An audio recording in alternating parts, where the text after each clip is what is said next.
Hello. Hopefully you can hear me. Just getting these guys done really quick. You might say I'm having problems balancing my workload. There we go. All done. Alright, can someone just like drop me any kind of message once you hear this? Just to let me know. Audio's good, thank you, Nerdy. I appreciate it. Oh, good. There's been a lot of fussing around. I had to dismantle. Alright, thank you. I had to dismantle like this whole area to film something else this week, and so I kind of slapped it back together this morning, but I'm just... It's fine. We're fine. We're good and fine and great. So yeah, I just finished the Pokemon from last week, and I've got them here. So let's just show them off real quick. Wait, am I halfway across the screen? Or am I in the right spot?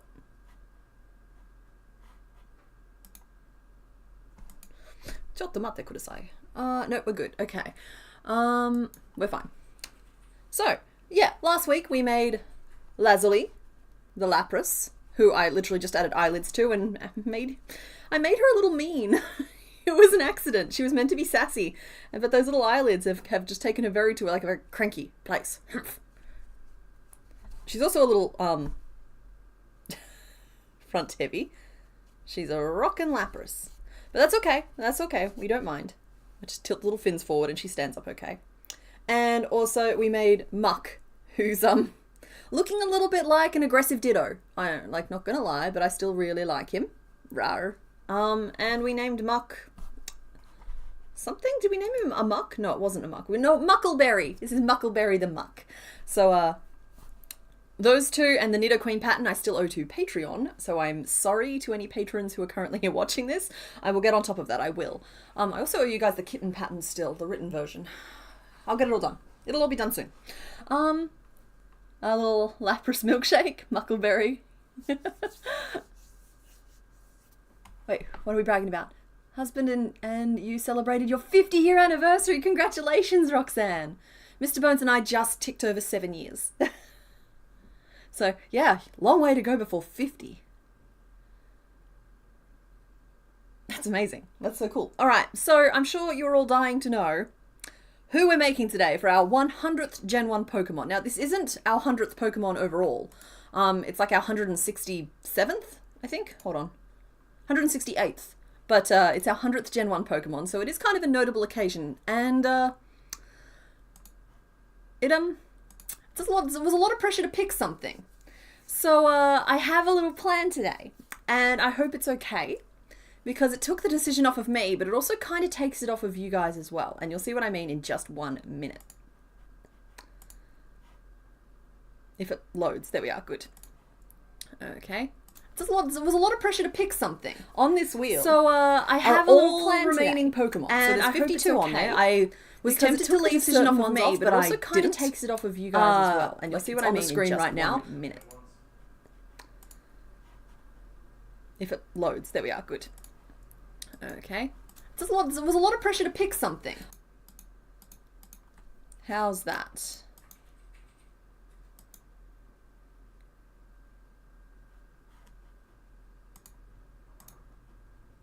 Is that better?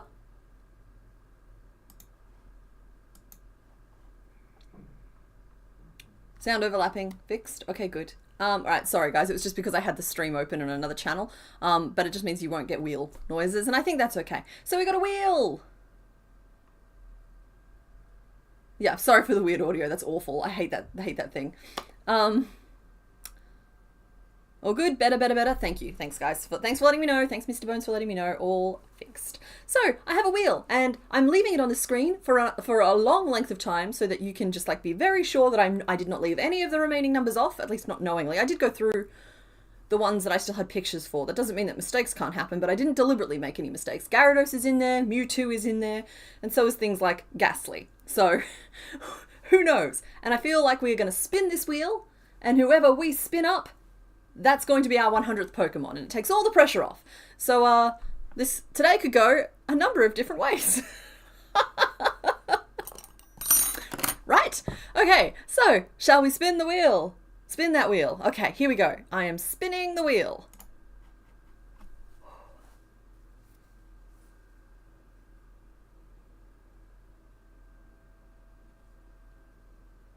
Oh, okay.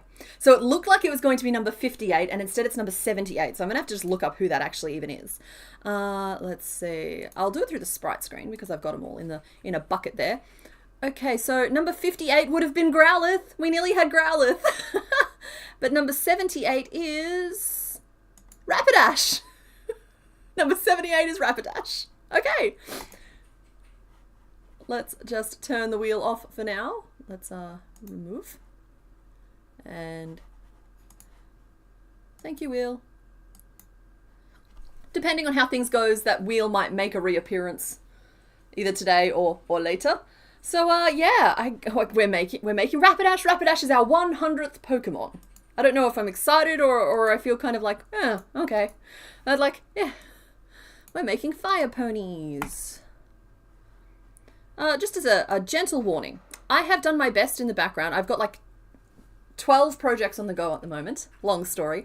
I have hidden anything I don't think you are supposed to be able to see. That's not to say that if you don't search the background, you might find traces of them, but I have genuinely done my best to not reveal anything that you're not supposed to know about. But I do have some spoilers you can know about coming up. But let's get started on the pony first. Do we do Rapidash's fire in the same style as Ponyta's? We should, potentially. I'm afraid that I think I've packed Ponyta away.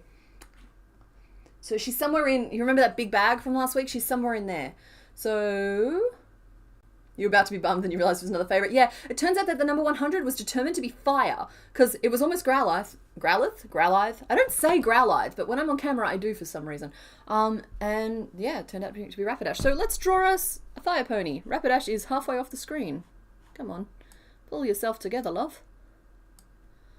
I feel like she's just a slightly stretched Ponyta. Rapidash! That's the spirit kitty cutter. Coinky Dink, you're trying to illustrate your dogs as unicorns. Do we have a name already for this one? Let me just check. Now, just because I haven't written one down doesn't mean we don't. It just means that I'm not super organized and I'm doing my best. Let's see. Number 78. Okay, so so Ponyta's name was Napalm, like neigh like a horse and then palm. But there is no name that I've recorded for Rapidash yet, so you are free to name it. Ponyta was about this big. She was just a little noodle pony, so we have some room to grow here. That said, Rapidash is probably going to get simplified a little bit, just because all of them get simplified a little bit. She has large ears for a pony. I mean, there's nothing wrong with that. There's absolutely nothing wrong with large ears. Now with Ponyta we stitched the fire. But Rapidash has a lot of fire.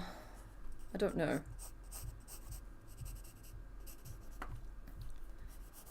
I'm going a little rogue with my posing here. I'm just drawing a horse. That's like a slightly stretched horse. She has the knobbly knees.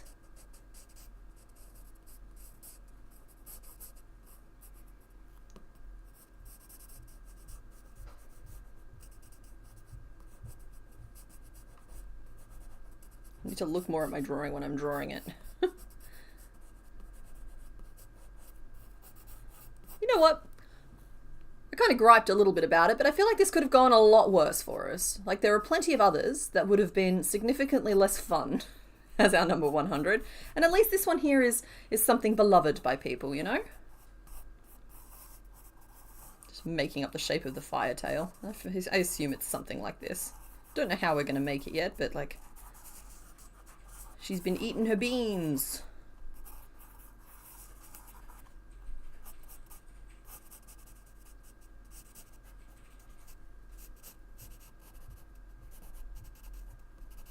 Is that fire on each of her ankles as well? Oh, she's determined to be a pain. Blair? Fire llama! The hard part is drawing a horse. I don't know about that. It's really easy to make something look vaguely like a horse. Like stupid easy to make something look vaguely like a horse. And it's only gotten easier since the whole, like, My Little Pony's Friendship is Magic thing, because now literally any quadruped kind of looks horsish. What does and doesn't constitute a horse has kind of shifted. Like, I'm not saying this looks like Rapidash, but I am saying it definitely looks vaguely horsish.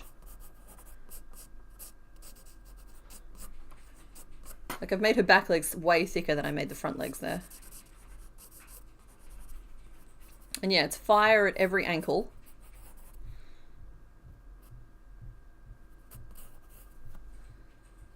But like, otherwise mainly just horse. This is mainly just horse. Raina? Napalm. Yeah, Napalm is Ponyta. Bonfire Brumby, yeah. She's fire all the way down the spine, not just mane and tail. Thank you for the correction. What's up, honey?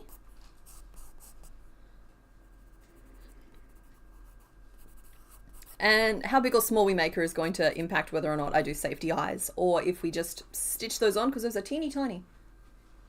So looking for the brush. It's on the shelf behind me. It's directly in the middle of my shot. Yeah.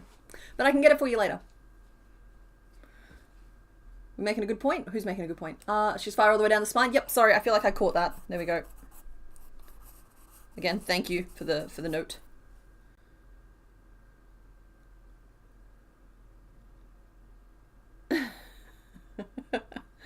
Okay, so she's kind of like a horse base with just like a bunch of scribbles attached to most of her limbs. So let's make horse base and then work out how to do the rest of the scribbles. Let's see, we will need cream, because she is a creamy lass. Pale yellow is too yellow. We've already had this conversation with Ponyta, so I'm fine with that. Yellow. We need some yellow. I'm digging through my bucket of yarn. Got yellow.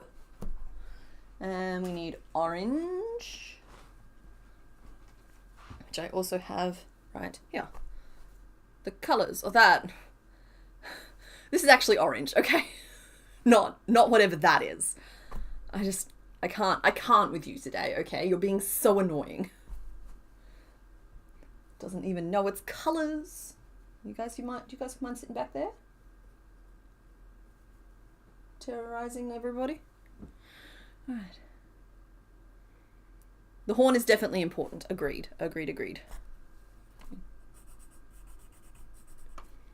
The horn is the same. It's almost like she's got 3 even spaced triangles on top of her head. Okay, this is fine. How am I going to approach this? How am I breaking this down into pieces? Because normally I would do like head, neck, and body all in one piece, but I feel like her shaping is really specific, and so I don't want to like freak myself out too much. But I think if we split her like here and do like head and neck, I can pull that off, and then body would just be a peanut. So I think that's accomplishable. Let me just give us some lines. Because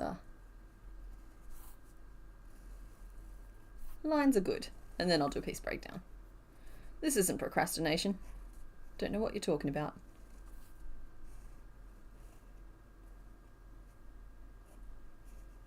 There we go.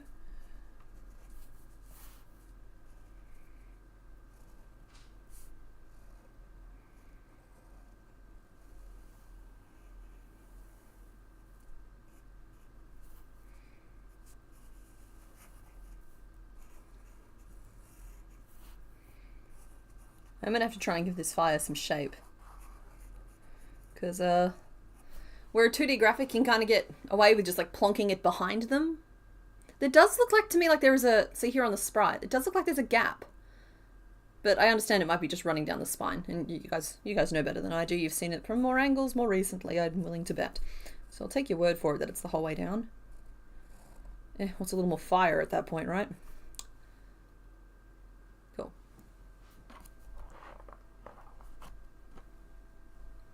That's so weird. I'm sorry, I'm sitting at a slightly different angle to you guys, and I've just looked up and seen how it looks on camera. And I've realized I've drawn it with forced perspective, and I'm not sure that's ever happened to me before. Because like from where I'm sitting, it looks more like that. And then I flatten it out and it's looking very thin. Okay. Alright, that's just so weird.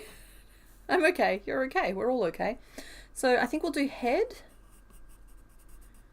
Just trying to do a profile shot of this.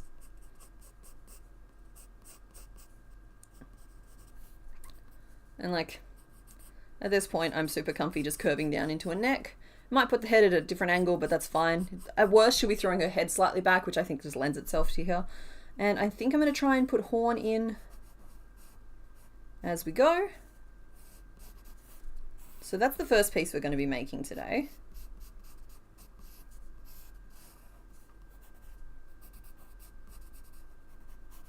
And the perks about making the head and the head, neck, and body as two separate pieces is that we'll be able to decide later if we want to use a safety eye or if we want to just stitch on something a little bit more dignified.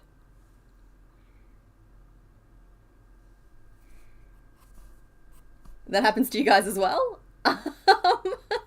That's good to know. It's just like, I'll admit I don't spend a lot of time drawing, and I spend even less time drawing from like a distance because I'm sitting like a full almost meter back from the drawing I'm making to keep everything on camera. And it's just like, it's bizarre because like I've done so many of these streams now. I don't know if I've ever really noticed that forced perspective shortening happening before. Okay, cool. Then the body is just a little peanut with a booty. Not much of one. We want to leave room for the legs to attach on either side. Probably something like that. The legs are... We'll do a little shaping, but too much shaping can provide more structure, but too much shaping can also provide weak points where the legs would no longer be able to support her weight.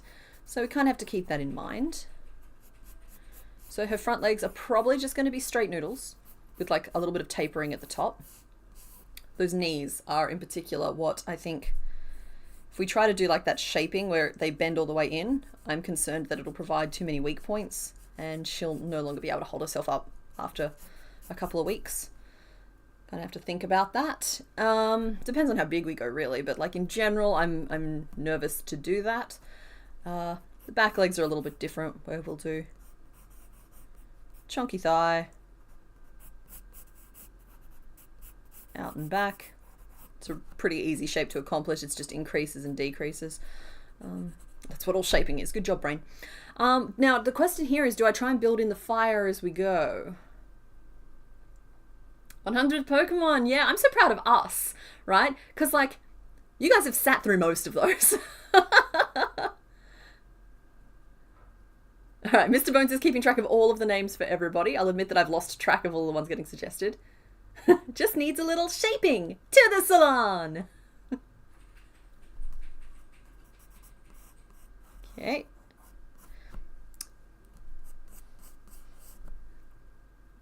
Ears. Ears are just going to be little pointy triangles. I'll make them as a separate piece so that I can put the attention into them that we need. I don't know, the more I'm looking at this, she's got a lot of ears, guys. Like big ears. The more I'm looking at this, the more I almost want to start with one of the legs, just to establish like how small we can even really go. Oh, I've forgotten a colour for the hooves. We need navy blue. Actually, you know what? I have the perfect colour for it, and it's called Twilight. Do I have an open ball of Twilight?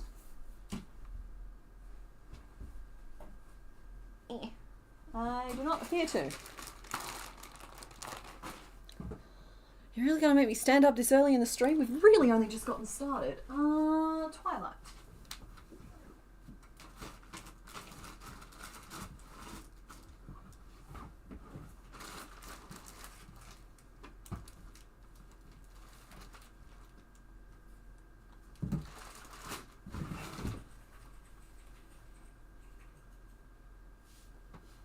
Anyway, this is the colour. I just, only just sorted my shelves back out and didn't want to rob them straight away. Here we are. We will not be mega potting her loot. You're a terrible influence. But yeah, that's the Twilight. For the hooves. Okay. Get settled again. Don't forget Bones' brush. Oh, we'll deal with that later. We're a ways out from needing a brush. Rapidash. Or Rapidash, as we nearly called her a few weeks ago. I'm going to start with one of the legs, as I said. I want to establish how small we can get away with making her. Because, yeah, that kind of impacts a few things. And the other issue is the fire. If I'm doing tufty fire, I can leave it to last. If I'm doing crochet fire like we did with Ponyta, I'm going to need to do something about that as we go. Alright. Expect a lot of chopping and changing as we work this out. What's my shirt? They are Dumbo Octopus. Just like cute little Dumbo Octopus. I like them enough that I'm even wearing the colour orange, which is not normally one that I would wear.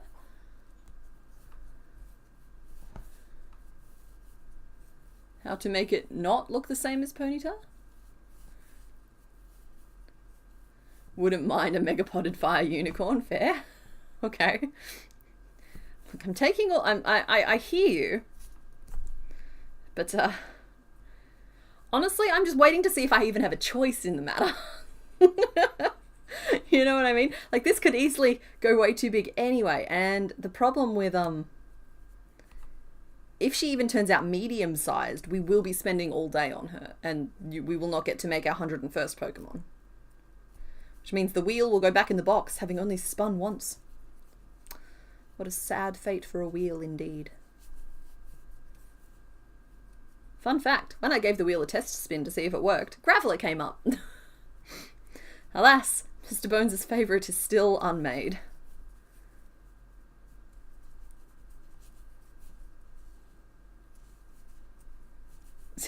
You're kidding, don't worry, that's fine.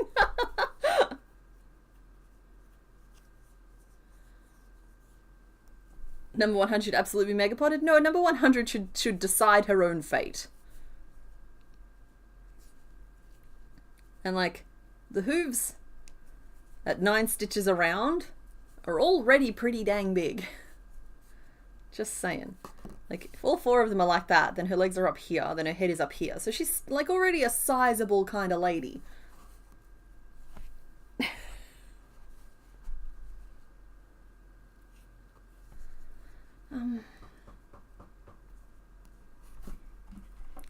This poll isn't binding, but I do want to just gauge the audience a little bit regarding fire.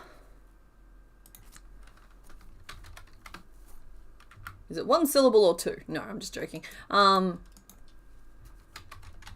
Brushed, like Moltres, or stitched Ponyta. So this poll isn't binding. I am going to do whatever I feel is the correct option when I get to it. But, like, y'all can have opinions. I like it when you have opinions.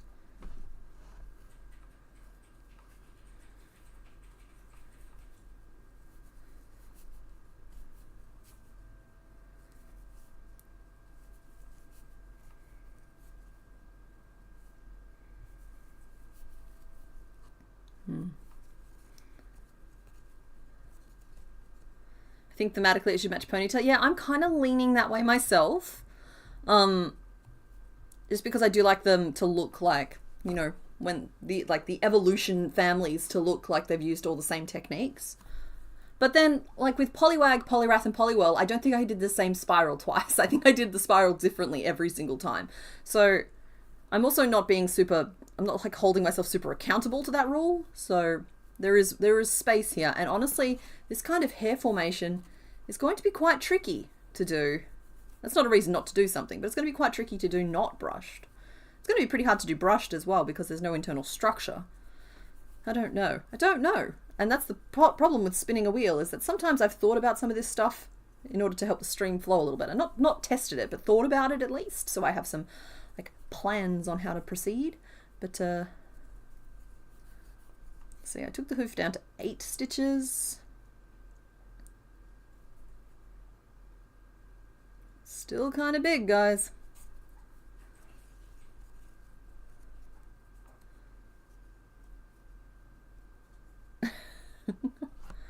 Okay, so it does look like it's pretty split. I'm seeing like 55% to brushed and 45% to stitched. So like that is actually a very even split. So thank you to everybody who voted. It I don't know if it helped or not. We'll find out. We'll find out if it helped.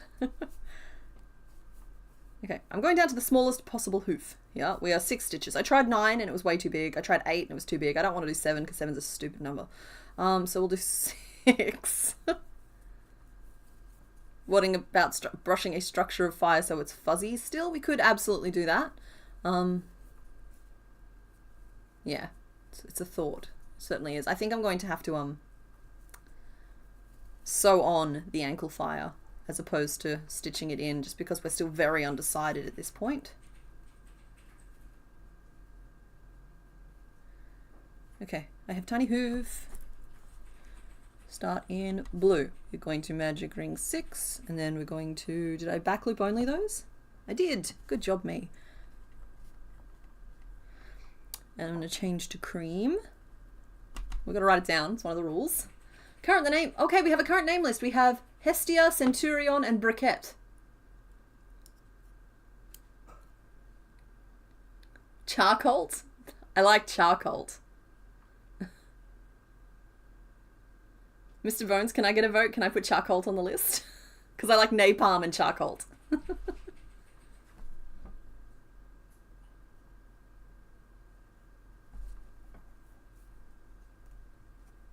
From the hooves, you think I might be mega potting? No, see, that's the thing. It's like, this is literally a magic ring of 6. I can't really go much smaller than that and still be able to do anything with it. So that's kind of what I was saying when I'm like, let me just see if I have a choice here, because I feel like she's going to mega pot herself whether I want her to or not.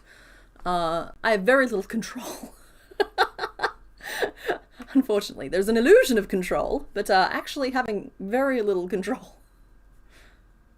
Let's see, if I put a decrease at the front, it'll give it more of a hoof shape, and then I have to put an increase at the back to balance it out. But the real fun here is trying to work out how to balance that evenly when you have an even number of stitches, and maybe 7 was the answer after all. But no, we will not let prime numbers boss us around. 1, 2, 3, 4, 5, and we'll finish with the increase, because then we can just like hide it in the next round. So, okay. I go through a lot of cream. Like, I go through phases with some of the other colors, but like somehow I've ended up with like 7 balls of sea green, which I don't think I really use that much. But I do go through quite a bit of cream. I think it's, and I blame this Pokemon series, because I don't think I use a lot of cream anywhere else. Okay, so we are going to single crochet, and we're going to, and I'm not trying to get any kind of fancy definition here. This piece is too small and there's 4 legs. I can count. I can do that math.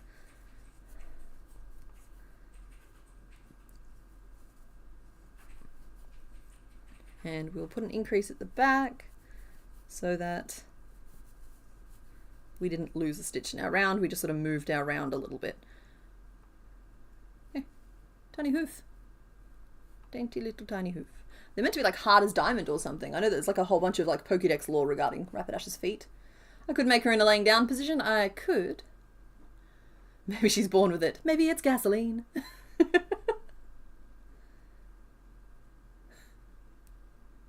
You screenshot a picture of Ponyta. Thank you. Let's find it. There it is. Oh, thank you to everybody who gave reference images. Thank you, Mr. Bones. Thank you. Thank you, thank you, thank you, everybody. Oh, yeah, I see the fire all the way down the back with a big fluffed on the head and a big fluffed on the tail.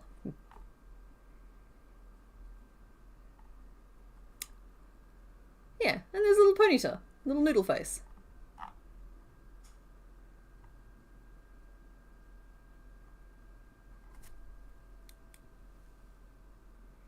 Okay, that's good. We started. Oh, sorry.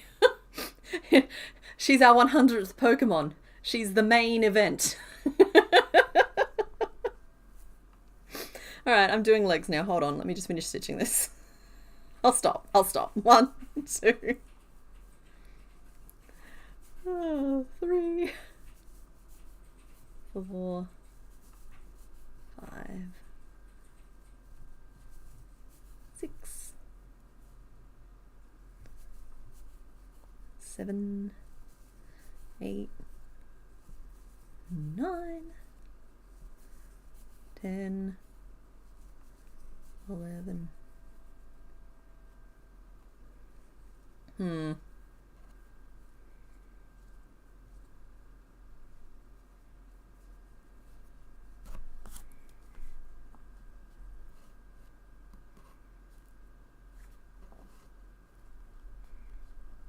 I'm going down to 5. I said all that stuff about not shaping, but I feel like she's getting fat uncles, and we can't have her having fat uncles.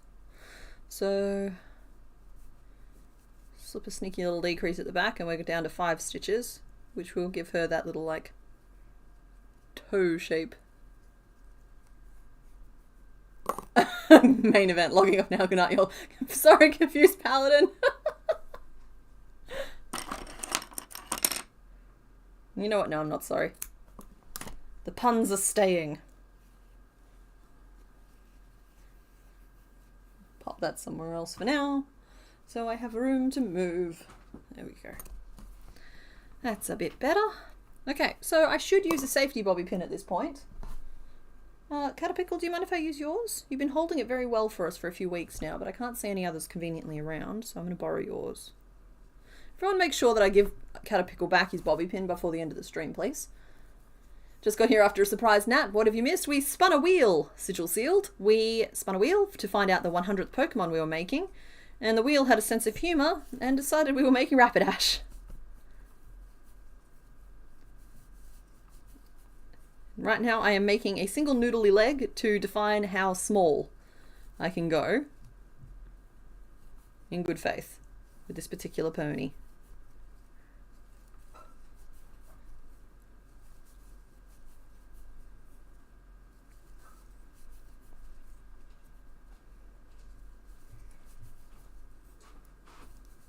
You remember yonks ago I made you the little ones for some of the Pokemon where it was just like a little circle with a piece of wire sticking straight up? Yeah, the Caltrops. Yeah, the Caltrops. Did you want potentially like 2 or 4 Caltrops later if for standing up? We can see, but quadrupeds are really stable. Because they even make them look like horseshoes. She's not going to have a problem standing. She's going to potentially have a problem with the strength of her legs. And we won't know until after I work out how heavy the body is. Up the legs, but like they look like horseshoes on the front because they're just a bit of wire. Like they sound fancy, but don't make them yet. Okay.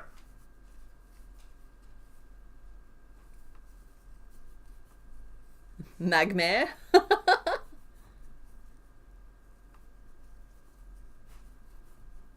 You have an entire list of punny horse Pokemon names. You'd post it in the live stream channel, but you'd... Oh, okay. I think shapes like Ponyta's fire, but brushed would be perfect for Rapidash. Yeah, that's kind of like the ongoing conversation here.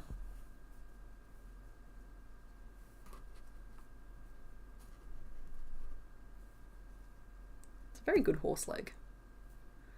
Like, it's a good horse leg. If we make her stumpy, I can get away with all kinds of stuff. Like if I flare this out just a little bit now and make the max leg length this. Can put wire in the legs. Yeah, that's what Mr. Bones was kind of just talking about there, is the idea of using wire to strengthen them. I haven't heavily leaned on that as a mechanic throughout the rest. I'd prefer not to lean on that if I can get away with it here.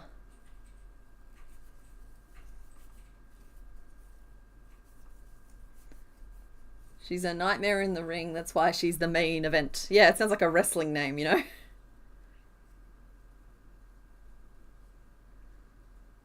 think that's a full round. And these are rounds of 5 stitches. So 1, 2, 3, 4, 5. And we did 5 rounds. Nifty.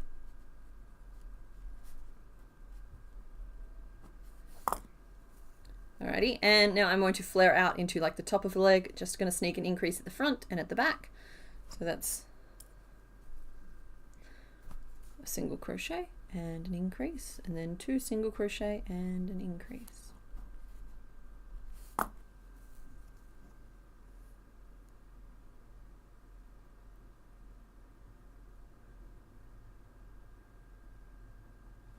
Can't understand a word I'm saying. Is the microphone okay?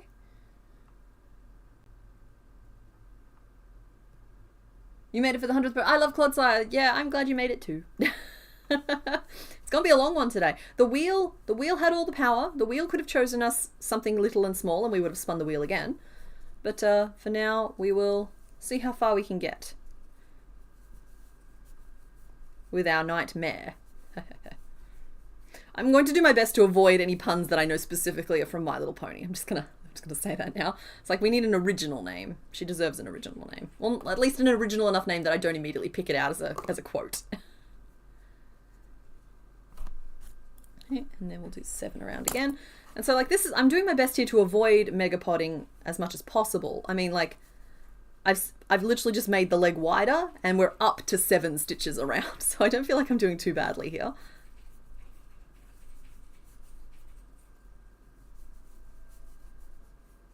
My title is missing an N. Oh, does it just say Pokemon? Alright, hold on one sec, let me fix that. Oh yeah, hey, look at that. Thank you for telling me. Oh, there we go. There you go. If you refresh your screens, no pressure, but the typo goes away.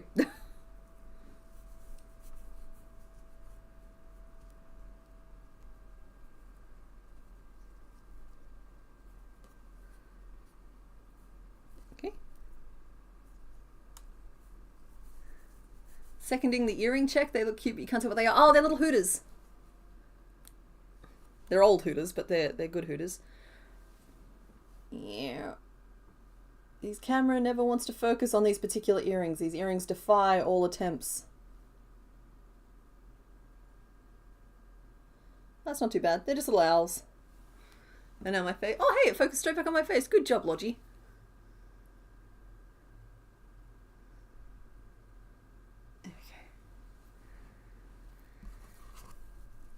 These are old ones though. Pokemon.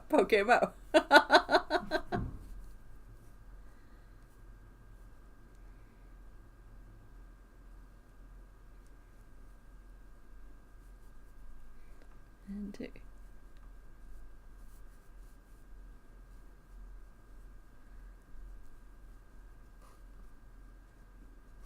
Okay. Not convinced that these little noodles will hold her up, but they will do their best, and we always have Mr. Bones's internal mechanics to fall back on here. So I think that was just 1 row of 7 single. It was, which I've already written down.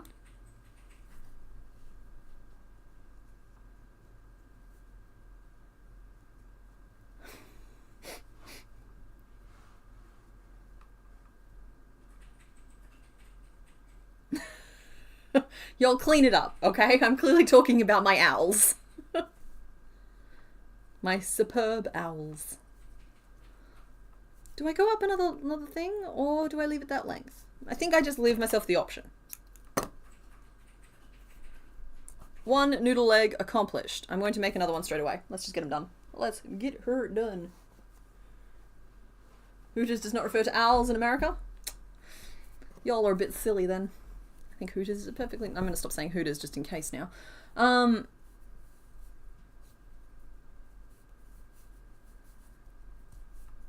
you. It's too early for derailment, I agree. Oh, everybody should hydrate or dehydrate though. Yeah.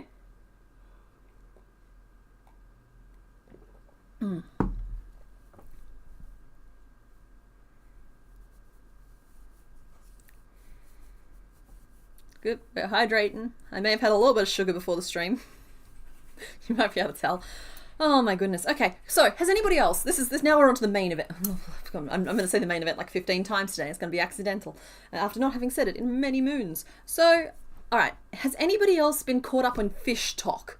Right? Like I know that TikTok was kind of a thing that was there and then it wasn't, then where it was again. But like, I can't escape the story of this one little fish. Does anyone know what I'm talking about? It's kind of like, I don't know if it's one of those things that's actually going viral or if it's just specifically targeting me, but I can't cry about this fish anymore. So, oh, sorry, are we talking about this shirt again? Yeah, Dangerfields, I got it on clearance, and it's a crop, so you have to like, it's difficult to wear. Yeah, sorry guys. Whenever you see something that I'm wearing on stream, I'm an extremely cheap person, so I've probably got it on last chance clearance. But yeah, I do enjoy Dangerfields. I do. Nope, no idea. You don't. Okay, so there's this little anglerfish, right, that has made an epic trek to the surface to see the sunshine, right? And it's become like this whole poetic thing. And like we all know in realistic terms that the fish was probably sick. It died shortly afterwards. It's a deep sea anglerfish. It does not belong near the surface. But guys, I can't escape this fish. It's everywhere for me right now, that little anglerfish. And so I can't cry about the fish anymore. So I had to channel the fish. And so some plans might have gotten shifted around on the channel. Would you like the first spoiler of today's stream? So we were going to do a dragon this week, and I do have a spoiler for the dragon, but I'm waiting until I see Beetle Makes or Nibbledrake in the chat because they specifically requested a spoiler. So we might be making Little Plum this week. She's not sewn together yet. But I need to make one so I can have her sitting on my windowsill so she can see the sun as much as she likes. Okay? Like, she just wants to be where the sunshine is. And she feels very nice to hold, and it's making me feel better. This is my emotional support anglerfish, okay? Avoid Discord. Okay. Ah, I'm on Discord, honey. Okay, I clicked away. I didn't see whatever it was you shared.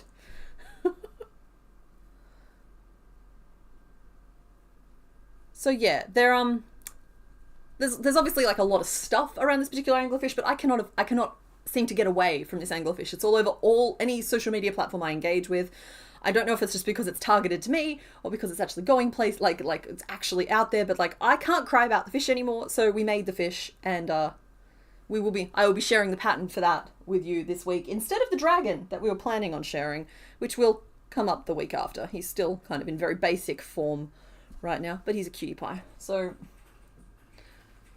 I got why do we have a fish right now? It's because of that anglerfish. It's the anglerfish. Give Angly a snack, maybe. Piper Rose. I see you thinking of Caterpickle. And, maybe later. I could be convinced later to feed Caterpickle to the anglerfish. Alright, and we attach the cream.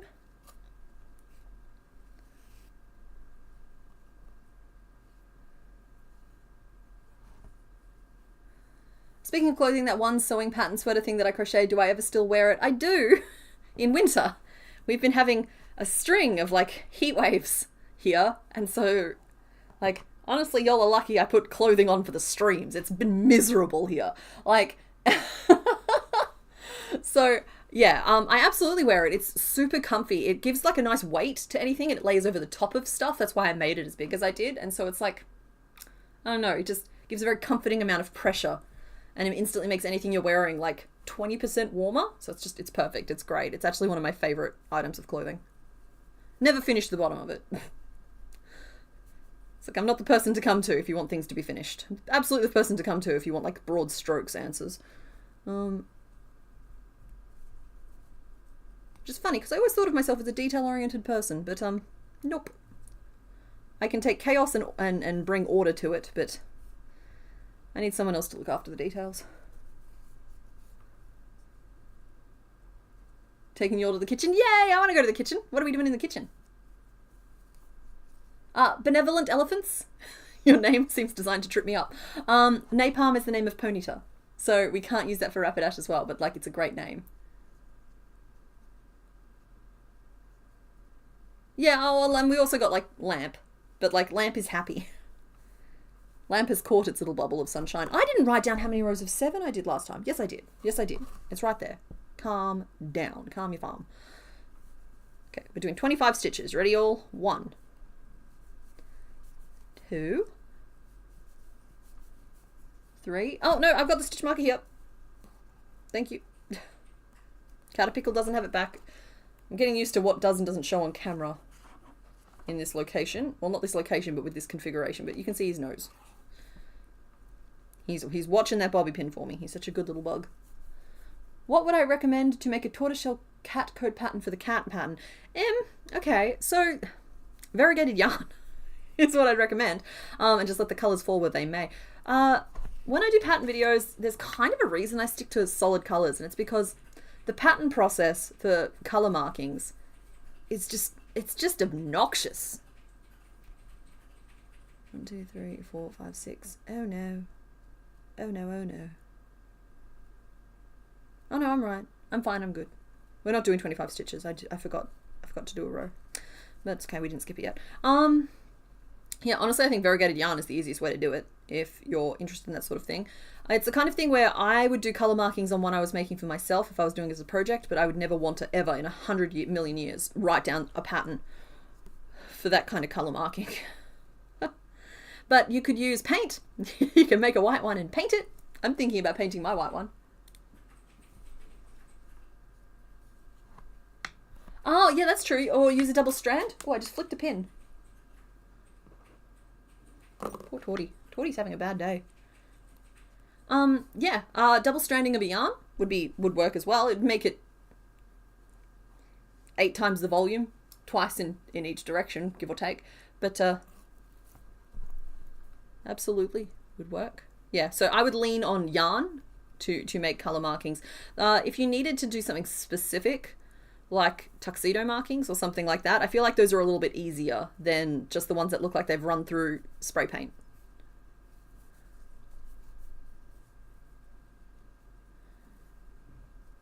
Do you have to frog, Andy Shadow?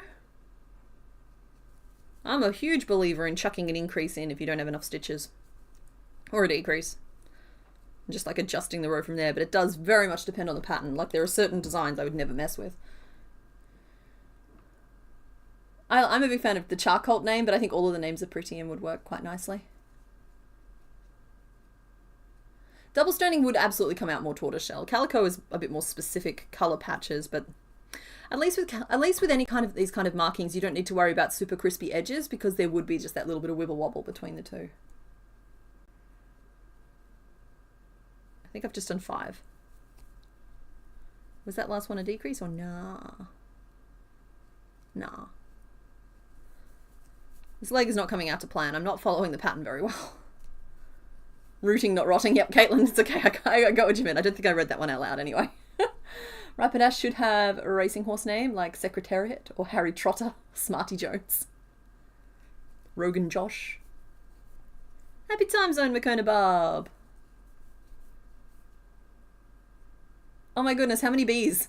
Have we summoned a swarm of bees?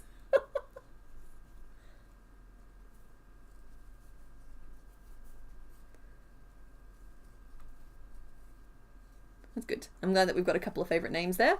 As per usual, the name vote will be nearer to the end of the pattern, particularly as you guys don't get to pick a doorway today. Very aware that you guys get fewer options today, but I thank you for choosing this stream anyway.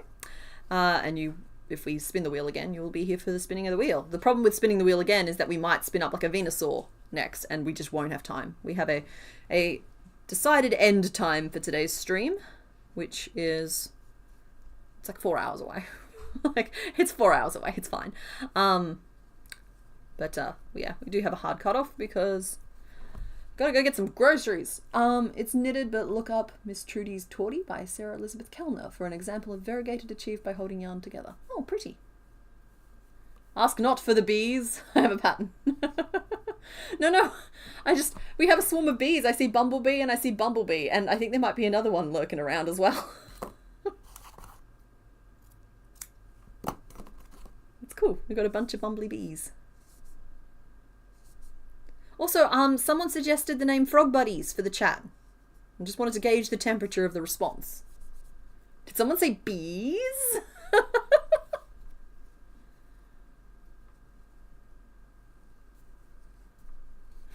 Patoo! Welcome to Applebee's. Do you want the apples or the bees?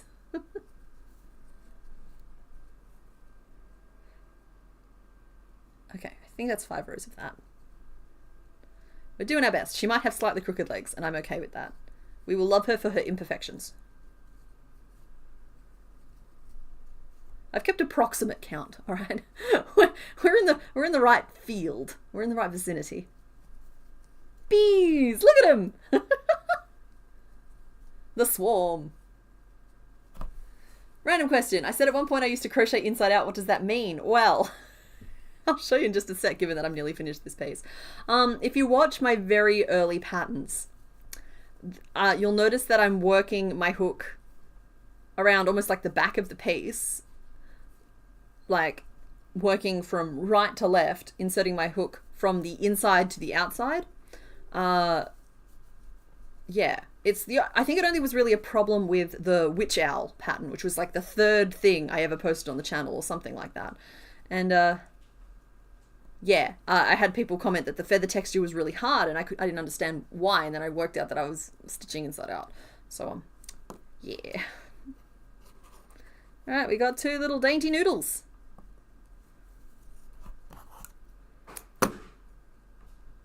So I think what I was doing to answer that question, I'll do it in blue so you all can see.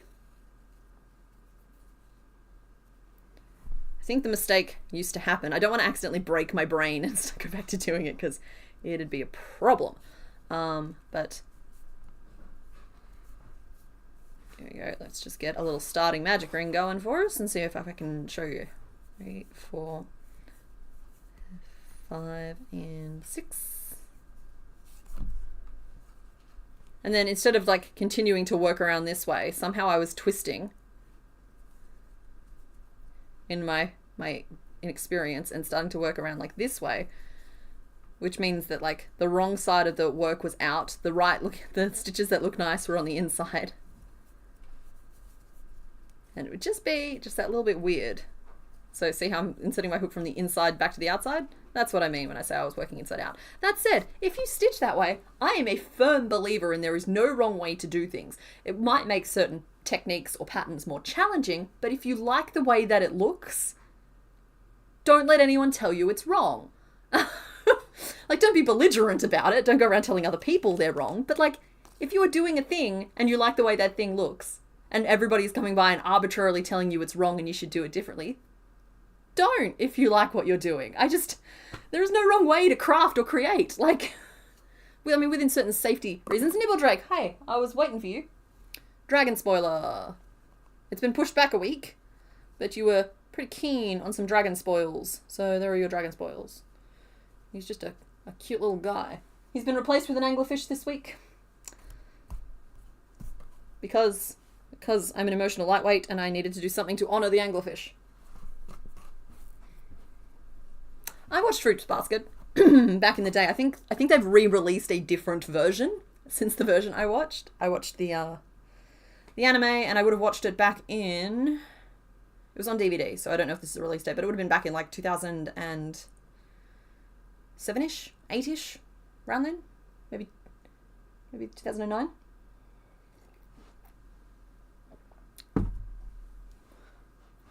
Oh, I'm glad you like him. He's going to have little wing buds, I think, instead of wings. Like, he's just a baby dragon. But, yeah, he should be really cute. But, yeah, we're doing an anglerfish this week instead. Because we have to. All right, so now I am making the back leg. And I'm going to do it the same as the front leg for the first few rows. Because that's how these legs work. 1, 2, 3, 4. 5, and 6. He almost looked like a platypus. Is the little anglerfish son of the anglerfish lamp? He could be. It's a girl. It's a lady fish. Lady angler. But, she's going to be purple. And, her name is Plum. And she's going to live on my windowsill. So not near the lamp. She's going to live on my windowsill. So she can always see the sun. And that is all. Ah, Caterpie, don't be so dramatic. Can you guys, like, be emotional support buddies together? Thank you.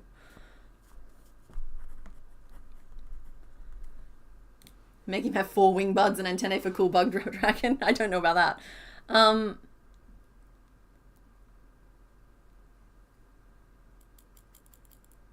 As a math teacher, I will always say there are many ways to solve the problem as long as you make it to the correct answer. Everyone is different in math and crochet. Yeah, exactly. I support that. It's just like, don't let people diminish your joy in what you are doing. Because crafting is absolutely about the process as well as the finished product. And I understand that for certain things there are technically correct or better ways to do things that'll make it last longer. But those are all things that you can pick up should you want your work to last longer. You're allowed to just enjoy splashing paint onto a canvas or tangling yourself in endless, like, kilometers of yarn, you know? It's, okay, so your stitches aren't perfect little squares. That's great, but don't you like the little triangles that you're making? Because I do. I think your little triangles are great. just thinking of... Sorry, all my brain is doing is like, Ebby. But I think that's actually from Fairy Tale. Crochet is math. Absolutely. No arguments from me there.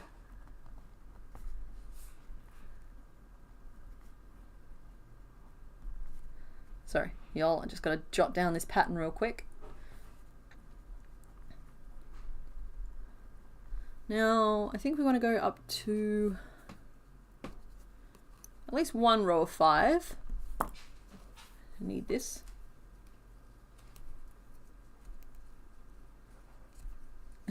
my rat pattern for something, yeah. I've moved the little grey rat who's got his little crochet hook and his little piece of crochet back to my editing desk. He is such a gentle presence, and it's like, don't get me wrong, I make a lot of things, but there is just something about that little rat that it's just a very peaceful, pleasant little presence, and I don't know. It's just funny how like just sitting with him, he's a very good buddy for like study with or get work done with. He's not judging you. He's just chilling. And like, I get that I'm his mother, so I'm supposed to love him. And I do. But like, him in particular is just like surprisingly good company.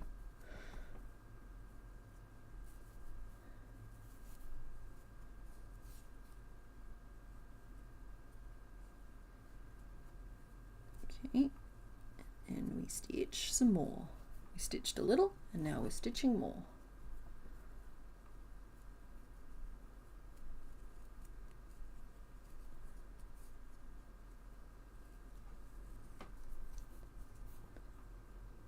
Top O'Shea.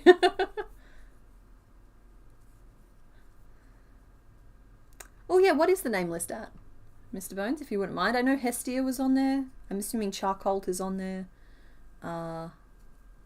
Briquette, I think, was one. You used to crochet inside out, and honestly it never caused you problems for like 7 solid years, didn't even know you were doing it differently. Yeah, so yeah, that's kind of what I mean. It's just like, it's just not an issue unless it's something you want to change. I don't even think I deliberately changed. It's when I started trying to yarn under instead of yarning over, which is still a journey, not a destination for me, I'll admit. I kind of just naturally started working in the other way, and it kind of, the problem corrected itself as we went, if you know what I mean. So like, it's not something I deliberately changed. I potentially would have deliberately changed it just to stop people pointing it out, because certain comments can get really repetitive over time. But and like also like with the idea of like, I am actively trying to share my knowledge, so if it makes it more accessible for people, I am going to try to do things in a way they understand, up to a certain level, up to a certain point. Your mum struggles with yarn over versus yarn under. Turns out that's what has been ruining her foundationless single crochet stitches. That's interesting. 3, 4, 5, 6. Yeah, I consciously yarn under, but I sometimes subconsciously yarn over. And when I'm working flat pieces back and forth, I almost definitely yarn over. So, you know, like, it's fine. As long as like the main panels of it look okay-ish, I'm good with it. Alright, where am I up to? I think I've just done 6, and so I now have to do 4 and a decrease. We're doing back legs now. 1, 2, 3, and then 4. It's not helpful, brain. Saying numbers isn't helpful unless they have meaning. And we're going to decrease. And we'll do 1 row of 5 single crochet, and then we'll just have to be very careful. 1, 2, 3, 4, and 5. There we go. You didn't know you were chaining wrong until Bugsmas when the mantis almost broke your spirit. First of all, Ashley, I am so sorry. I'm fascinated at the idea of chaining wrong, but I'm hopeful. I'm glad that you got it sorted out. Yeah, that's what I mean, anime wolf chick. Just like, how? Good luck, Pamela. Mr. Bones with the name list, thank you. Hestia, Centurion, Briquette, and Charcoal. You know what? That's a pretty solid groupings of names. It's going to be pretty hard to knock one of those out of that listing. Then all of a sudden it clicked and changed the way you were chaining, and the mantis worked on try 7,205. You know, Ashley, I respect the hustle there. I absolutely respect the fact that you kept trying. I'm like, at a certain point, you know, like, grinding to learn something is a good thing until you realize you've been grinding against sandpaper and you've just left a smear of paste of yourself across the surface of everything. Oof, you have a better chance of getting a shiny Pokemon. Depends on if you're playing full odds or not.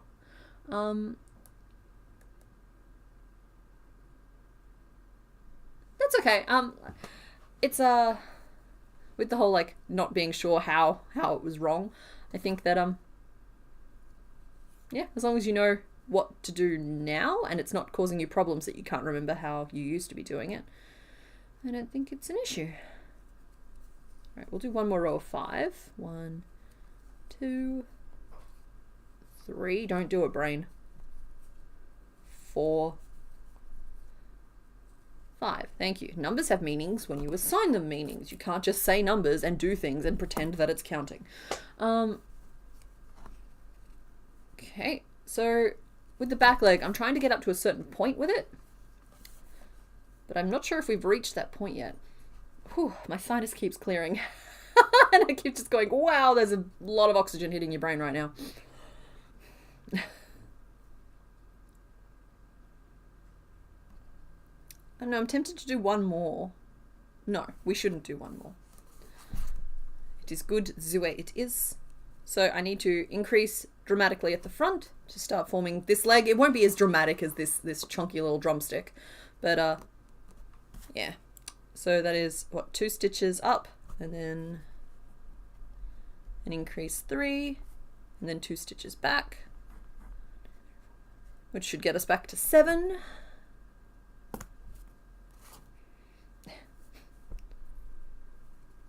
Unfortunately, where I want to put the decrease is basically directly over the end of the row, which I do everything I can to avoid doing because it sows nothing but confusion. It used to not bother me because I thought that it was fine. I thought it was fine to have decreases overlap the end of the row, and I thought people would get it, and it turns out people do not get it. So yeah, we don't do that anymore. I just try and move the starting point of the row, and failing that, I just move the decrease slightly off to one side, and it's fine.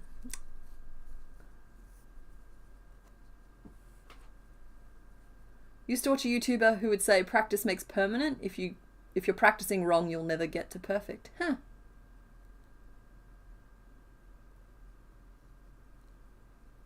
I don't even know what that word is. I didn't say it on purpose if I did say it. Thought that was better saying than the classic practice makes perfect. I agree. Like, you gotta make deliberate and conscious choices, but I also think that perfect is the enemy of good, and the quest for perfection can absolutely rob you of your joy, if you don't mind me getting a little bit esoteric for a second. Like, you're allowed to just enjoy doing things badly. And you'll never get good if you never, like, soldier on through the part where you're bad at something. Practice makes progress. Yes, I like that one.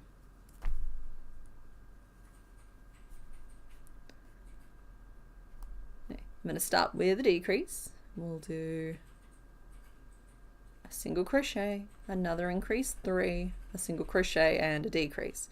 So that should stay at 7, but it's going to move our 7 to give us that little like knobble knee at the back.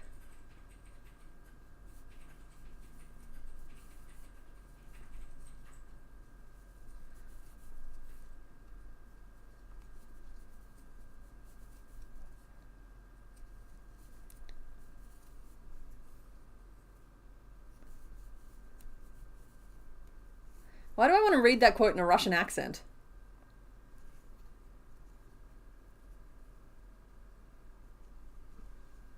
Because I've said it to you in Russian many times. Ah, okay. Perfection is gold that changes, is like rabbit, can chase, cannot catch. Oh, Tani, I'm smarter than I think I am if I ever said that. If at first you don't succeed, figure out why. That's good. That's good. I'm taking credit. You're giving me credit, so... Oh, night, Rowan.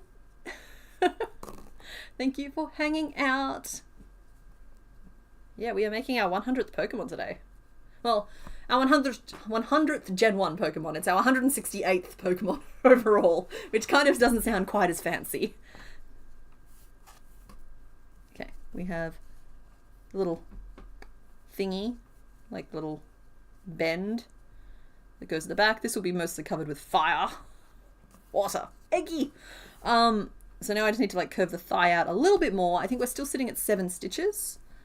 Where is that stitch sitting? It's here. So I will go, I'm thinking increase at the back, increase at the front. Got pen on the cream, it's fine. Increase, 2 single crochet, and an increase 3, and then 3 single crochet. Miss Frizzle also said that. There we go. That sounds more like it. I'm not.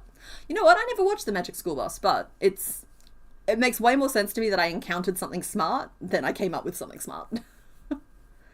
And the internet's a big place. I probably came across a quote or something. Mistakes are how you know it's handmade. Yeah, well, there's a really nice like Irish line of thought there where you have to leave mistakes in the work so that your soul can escape at the end. Yeah, because like you put so much of yourself into your creations, if you leave a little mistake here and there, it allows it to escape and find its way back to you.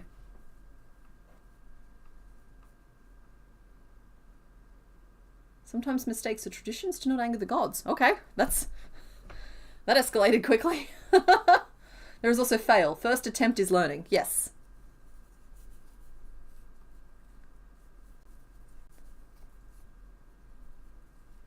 It's like there's the self-fulfilling prophecy of certain ways of thinking, and that is, I am bad at this, and therefore I will not do it. I see it most often with drawing. People are like, oh, I can't draw. It's like, cool, when was the last time you tried? It's like, oh, I wish I could draw. Cool, are you drawing? Like, are you practicing? Are you doing anything to get good at drawing? Because drawing is one of those very accessible things to learn. Like, doodle a little bit every day and you'll be surprised where you are a week, a month, a year from now. And like, don't get me wrong. I'm never going to be like some sort of great artist, but I can draw a horse or a horse adjacent type creature, you know, even if I did artificially foreshorten it. But we're not talking about that. We're talking about people being able to do hard things, because you can. People can absolutely do hard things. 1, 2, 3, 4, 5, 6, 7, 8, 9, 10. Look at me. I just counted to 10 like it was nothing. On camera with a crochet hook in my hand. Impossible, they said. Oh, I should use the bobby pin.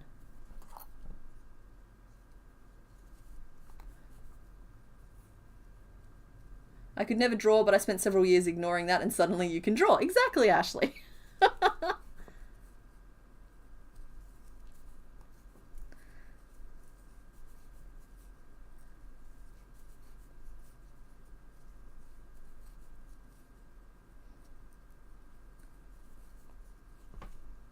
Aw, that's really sweet, Kylie. My mum and I also called the missed stitches in your first projects holes of love, so the love can go through and come to you. That's really cute. I like that a lot.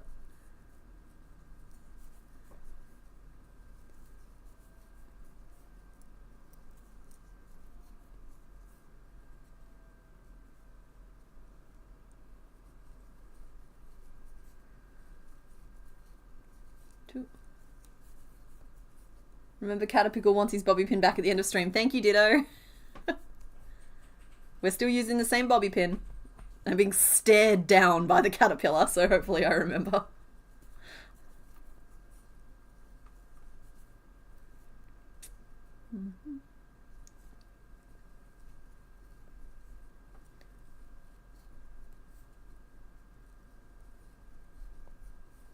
Well, yeah, it's one of those things where, like, okay, I'm still thinking about drawing, because, like, if you can write, you are capable of making precise strokes with some sort of marking implement, pen, pencil, whatever. Like, that's all drawing is. It's just you have to work out what you're trying to write in picture form. Oh,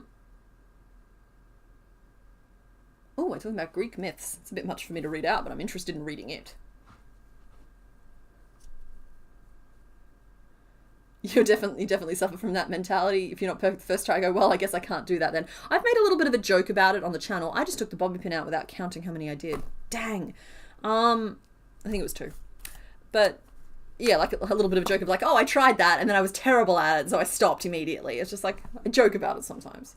I feel like as long as I stay self-aware of it, I'm allowed to have that mentality. Because sometimes it's just like, you know what? No, I just feel like being good at something right now. Thanks anyway. Glad I tried it. I feel more like being good at something right now. I need a little victory instead.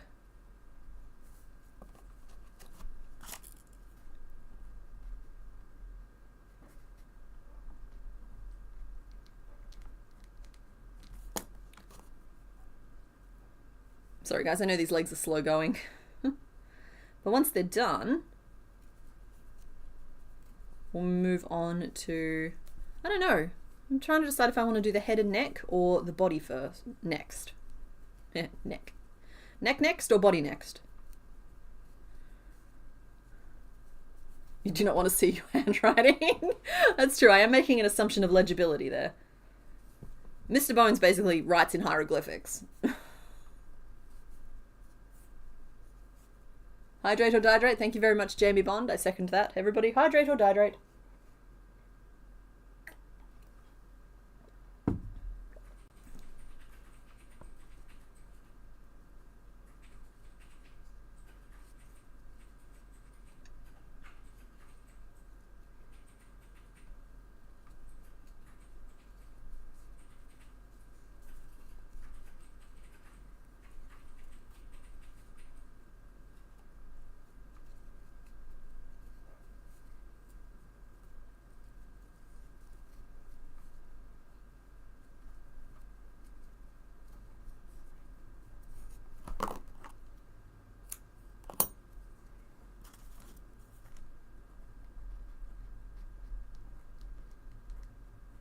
There we go. Okay, we have done leg. Caterpickle, do you want to model these for us?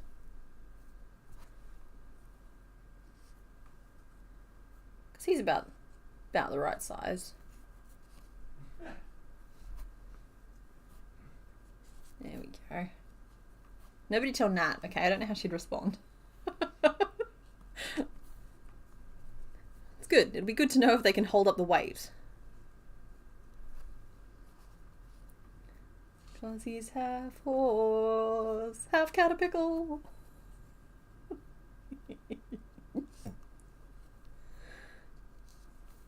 But can the legs stand?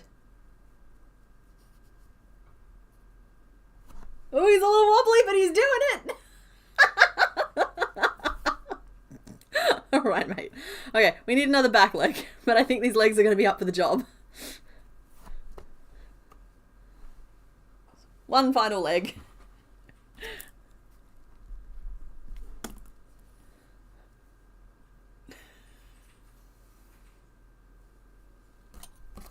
Yeah, exactly. He's ready for the catwalk. He's a caterpickle, ready for the catwalk. I'm sorry, your howls of pain just sustain me. Cat a steed!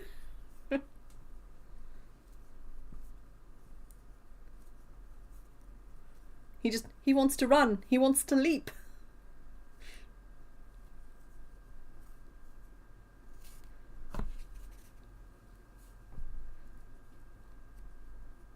I'm sorry, sometimes you just gotta try the legs on someone. Caterpickle volunteered. 1 and 2. And 3 and 4. Nat's wrath will be upon me.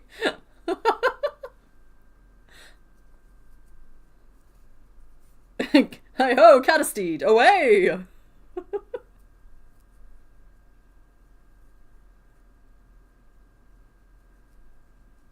cool. And we're changing to the cream, and we're just making the final leg. I'll take the abomination off the screen once the final leg is made.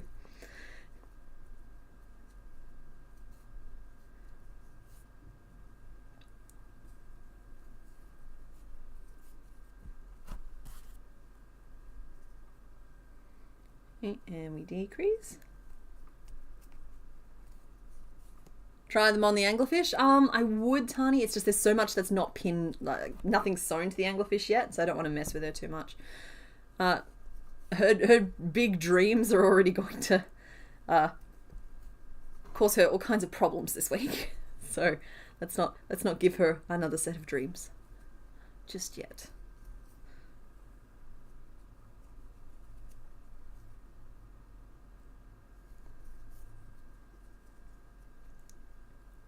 6 around. 1, 2, 3, 4. Caterpillar is now unstoppable. That is correct.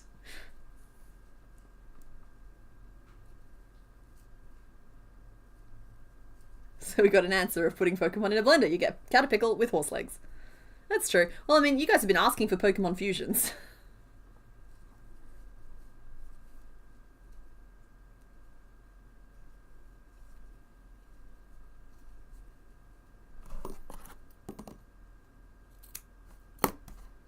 Alright, that's a wrap on the navy blue. Or the twilight, as it's called.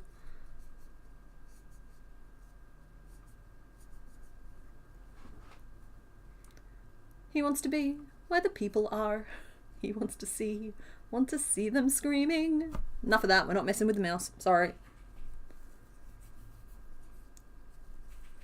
Franken-pokies. 2, 3.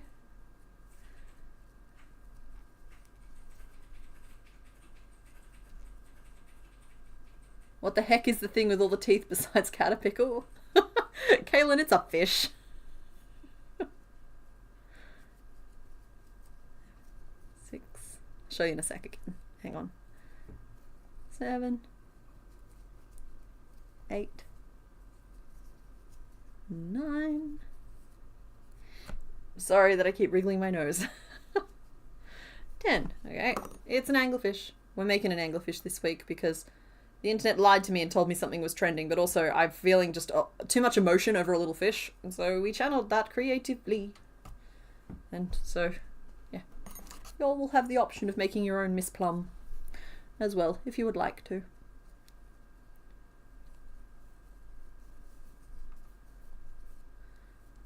And 2. 1, 2, 3.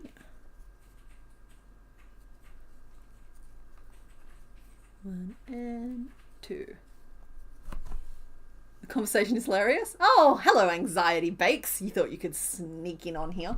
What housework do you possibly have to do? I was there yesterday. Your house is spotless. Sorry. Anxiety Bakes is like the cryptid of the chat. Kind of pops in and tries to sneak back out again before I've noticed.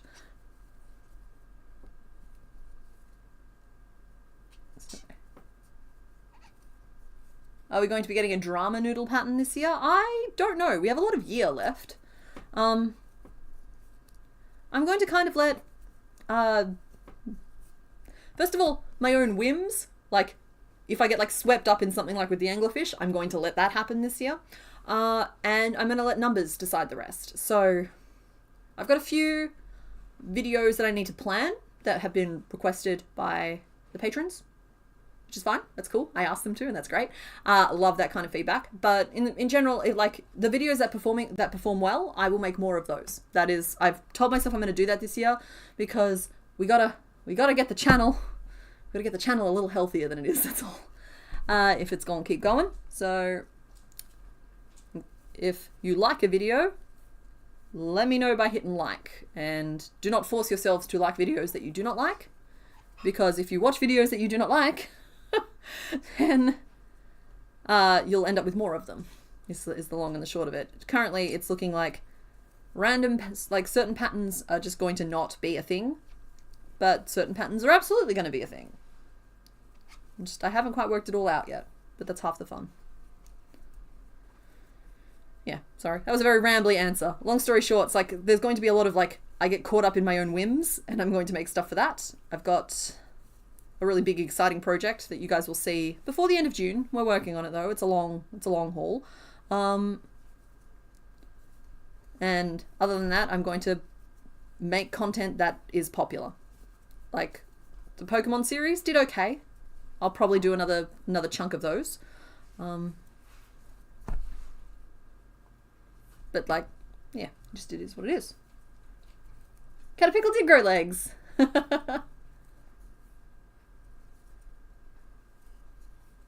Oh, no dragon babies. Oh, Cryptidly Witchy, you might have missed that as well. We do have a dragon baby.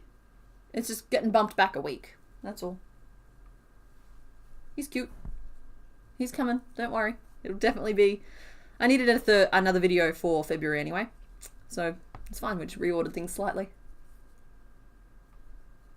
Yeah, sorry. Hognose snakes are super freaking cute. If you've never seen the videos of them playing dead, you should look it up. Unless like snakes super freak you out, you will find this really cute. They are just so melodramatic. It's very funny. So what video is coming next Tuesday? Well, none, but if you mean Thursday, it will be the anglerfish, and then the Thursday after will be the dragon.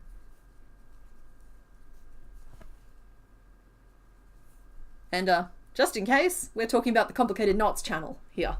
In case anybody was wondering, this channel is just for Sunday streaming.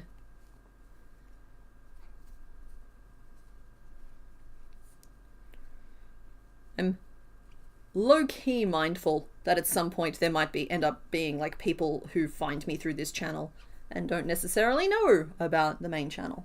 But I don't know how likely that is, but I mean there's a chance of it, so let's just tell the people.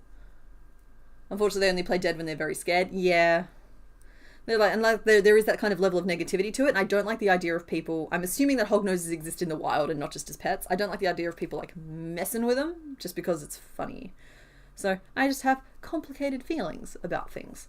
So while I think it's cute, it's less cute if you think about them being really scared.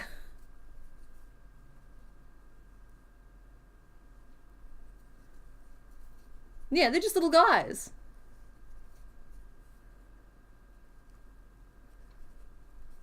Maybe do a skunk? We could do a skunk. I played a skunk on stage once.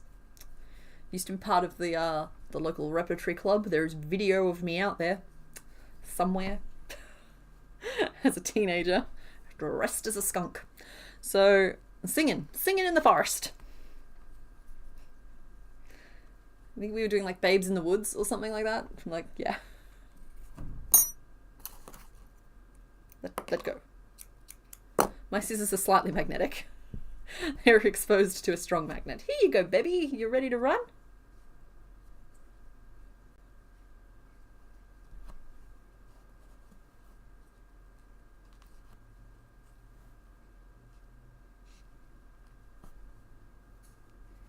But there will be a vote on the channel, the Complicated Knots channel, pretty soon for a Not My Idea for March. Largely filled with requests from comment section and Patreon and a little bit from the Discord. I like to fill in the gaps on Discord. I won't be using any, to my knowledge, I won't be using any copyright characters. Like I prefer just like general animal recommendations because it gives me freedom to actually do something creative and interesting rather than just copying someone else's stuff. But I wish I had the mane made already. Can you imagine Caterpillar with the mane? Caterpillar uses trample. Yeah. The legs are done. Cool. I think I saw somebody request body. So yeah, let's just do that. Started watching as Rapidash started becoming. I started making a polar bear and had to mute for a bit to count. Look back up and Caterpillar's grown legs. Yeah, these things happen. I did promise I would remove the abomination though, once all 4 legs were made, so let's do that. He's going to miss out on getting a mane and tail now though. Just hope you guys know that. The joke is only funny while it's funny, and then it becomes less funny. Is my main man? Yeah, he's certainly a main character.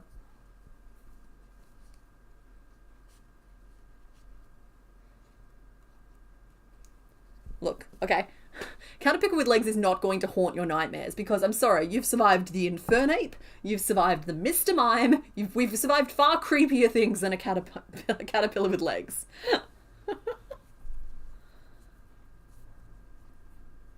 My mum said I could be anything I wanted to be, so I became a horse. Or it's like one of those like you know how they do that thing where they're just like season 1, season 2, season 3, season 4, and they've just got like perfectly drawn like horse running free across the plains. I can't draw horses. But then like in the middle it becomes like like season 1, season 2, season 3. Oh, behind the Rapidash. Good job, me. Yeah. It's Yeah, Nerdits here. I'm very familiar with spider ball pythons. They make me they super awful. Yeah. CK, do I already know when my new collab with Skein Spider will be? Yes and no. It's complicated. You'll know when you'll know. You'll know when we know. It's like some things are a little easier to announce than others, and that one there was a little bit of like. Have you ever tried to like? I'm not suggesting anyone do this because like it seems mean, but like take a fictional fantasy octopus, right, and try and stuff it into Tupperware and put the lid on. Okay, that's one of those projects where like the tentacles keep trying to escape. So stuffing recalcitrant octopuses into Tupperware is kind of what that collaboration is. We're doing our best. We will give you updates when they're ready. This sounds like Centaur World. Alright, I'm making a body. Stop distracting me.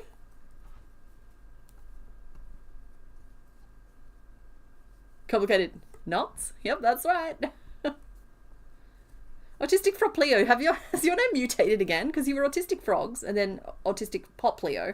Is Fropleo a portmanteau of frogs and Popleo? You want to make Bugs Miss Bugs and make a diorama in a bell jar? I love that. Caterpillar with legs is centipede. Caterpede. Woolly bear caterpillar would be cute. 1, 2, 3, 4, 5, 6. I don't know. I hate brushing. I hate it. It's only a position I've really like calcified into recently, but because I get that it can be completely transformative, but I think the thing that I hate about it is having to explain how to do it or show how to do it, and then do it very slowly on camera, which tends to be an uncomfortable position. So like the technique itself is just probably never going to be one I lean on particularly hard, which kind of precludes the existence of things like woolly bears, which demand it. Yeah, you changed the last stream? No, it's cool. I like it. I was just curious as to the, is it etymology? Like the history of the name.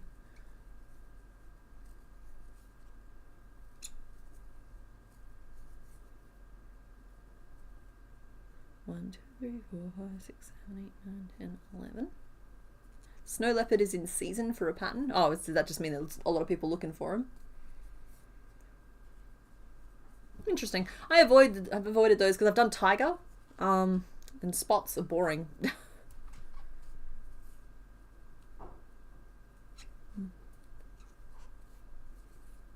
Mr. Bones does like to brush, but we've only recently discovered this, so it's going to take me a little while to like remember that consistently. Plus, I don't like asking you guys to do things that I don't want to do, and so like I don't want to ask to say, oh hey, we're going to make this pattern that's going to involve a lot of brushing, and then outsource the brushing. It feels dishonorable on me and my cow.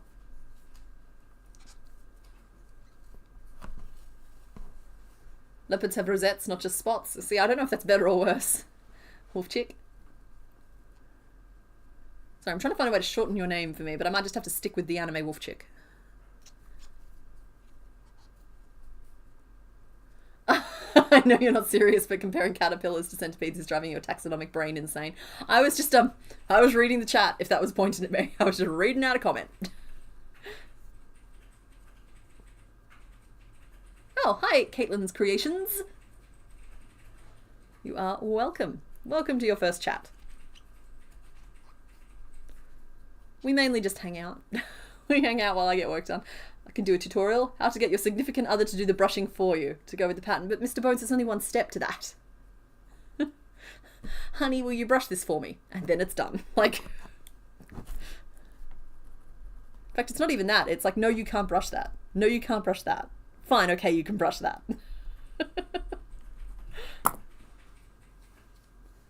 I like that snow leopards hug one another. I think that's really cute.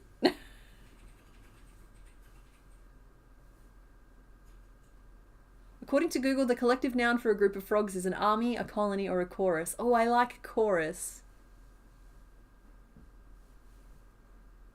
Wolf chick? Okay, cool, I can do that. Thank you. Thank you for clarifying. Everybody ends up with a nickname from me because it's just too hard to read the full names, even though I appreciate them. Except for like things like Cryptidly Witchy, who's just, that's a really fun name to say. There's also like, Oh, it's somebody who's like here on and off. It's Barack Obama's Barbie Army. It's just really fun to say. What about a Mr. Bones segment on brushing, like the tape bug wing segment? Yeah, maybe. Well, that's the thing. I know the theory of brushing. I could show you the theory of brushing. I showed him the theory of brushing. Just I don't enjoy the activity. I end up hurting myself. I get scritched. Where the frog chorus. Oh, I like that. And it lends itself to joking around. Like, when things are going wrong, you can be my Greek chorus.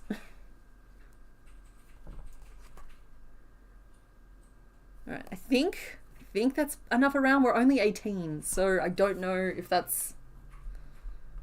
We might have to go half a size bigger. Up to 21. Hello, it's Bones Day. We're not calling it that. The complicated frog chorus. We're all frog buddies here.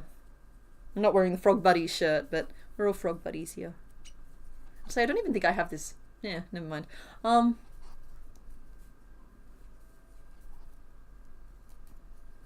Yeah, snow leopards are super cute. They like to cuddle one another. They cuddle their tails. They cuddle up to each other. They carry their own tails around for comfort. They get... Oh no, it's cheetahs that are super antsy. Like I know that some cheetahs get high anxiety, and so they give them like golden retrievers as buddies just to show them how to chill out. It's like as an introvert, I relate to that pretty hard. It's just like, no, I need my extrovert. I need my extrovert to keep me calm. I have absolutely heard of the patoo here and now. I consider that to be one of the pantheon of spirit animals that I have. Because like, goodness, they're so goofy looking. And I actually started creating one at one point, but I wasn't really happy with the pattern, and it ended up in a whip box. So, it's not, it's not an AIP, it's a WIP. The difference being WIP is work in progress, and AIP is abandoned in place. And don't get me wrong, sometimes projects end up in the AIP bucket, but yeah. Yeah, we will go back and absolutely do a patoo at some point. I just gotta wait for like the whim to grab me again. I can count. I can. I do it for a living. Come on. Whoop, there we go.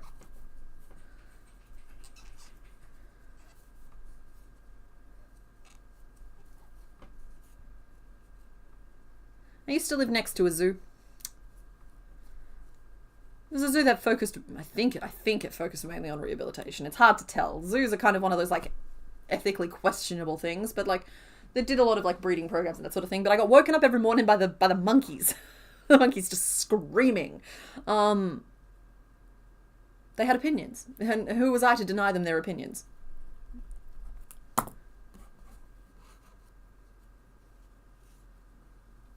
She's heard a bit about the patoo. Yeah. I've shown the patoo frequently. We're talking palace cats. Are those really cranky looking like fluff diamonds? They kind of look like this. This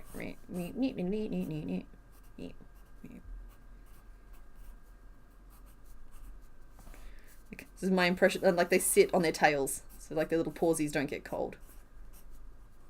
Yeah, that's my impression of a palace cat. How did I do? Yeah. Like, permanently disgruntled. They are having a bad time.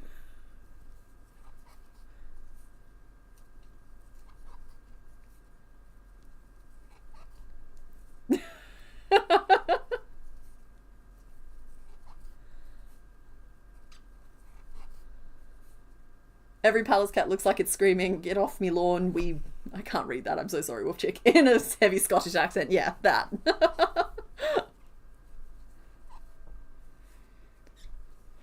It's like, congratulations, welcome to this segment, drawing animals from memory.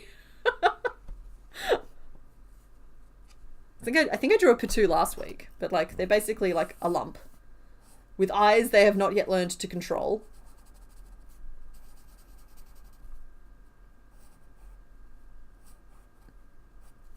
Like that's it. That's a patoo.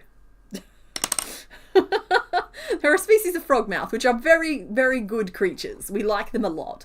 But Patu just always look goofy.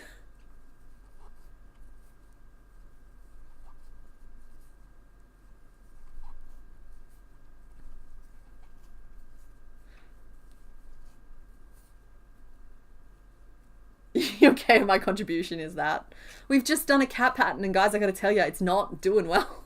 Like, it's a cute little cat, but like, I understand that it's not necessarily cat season. So like, there's a number of contributing factors, but I can't put 60 hours into something and have 1,000 people watch it. It doesn't buy food.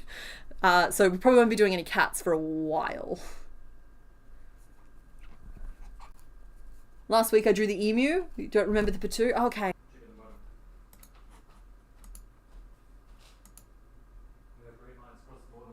That's alright, I'm reconnecting. We're back to excellent. I don't know what just happened. Yeah. Okay, sorry guys, our stream did just drop. That was us. Our rates, that was a lot. I will check the log file afterwards to see what happens. Hopefully it doesn't happen again. You didn't miss anything though. Mr. Bones flagged it straight away. Oh, wait, there he goes. Again, what's happening? Sorry folks, I'm experiencing a couple of technical problems.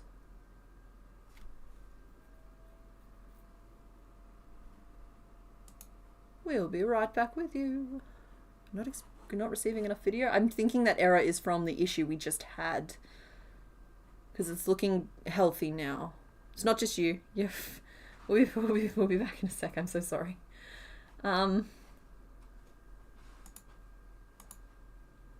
It's fine. I think the warning was from from 12:38. So that was when we dropped, not from now. It's not a current warning. It's saying it's not receiving enough video to maintain smooth streaming.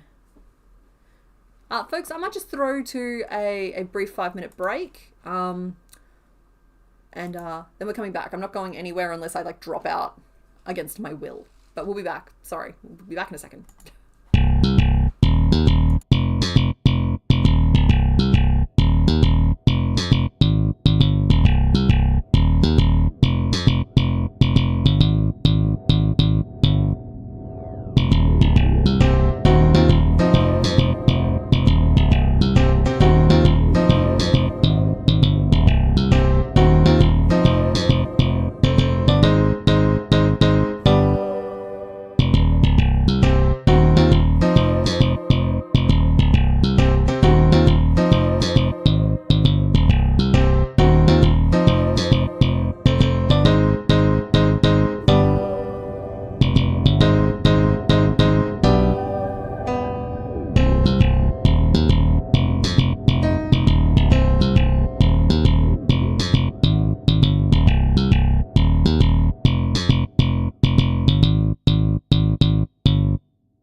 Folks, we think it was just a temporary issue. Yeah, I'm going to be coming back off break in a second. Everything's looking good again now.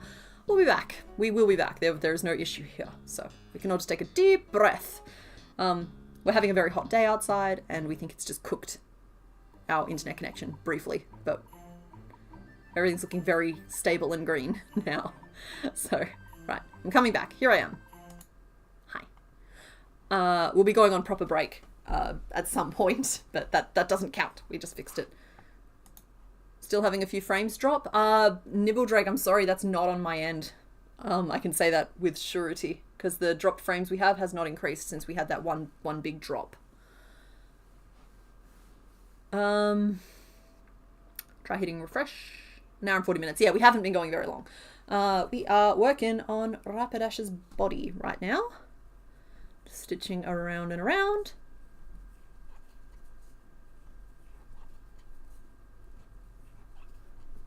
The technology frogs, yeah. What else is one to do but to dance? And also, hello, Kataris. Welcome. You did show up right as the break kind of landed.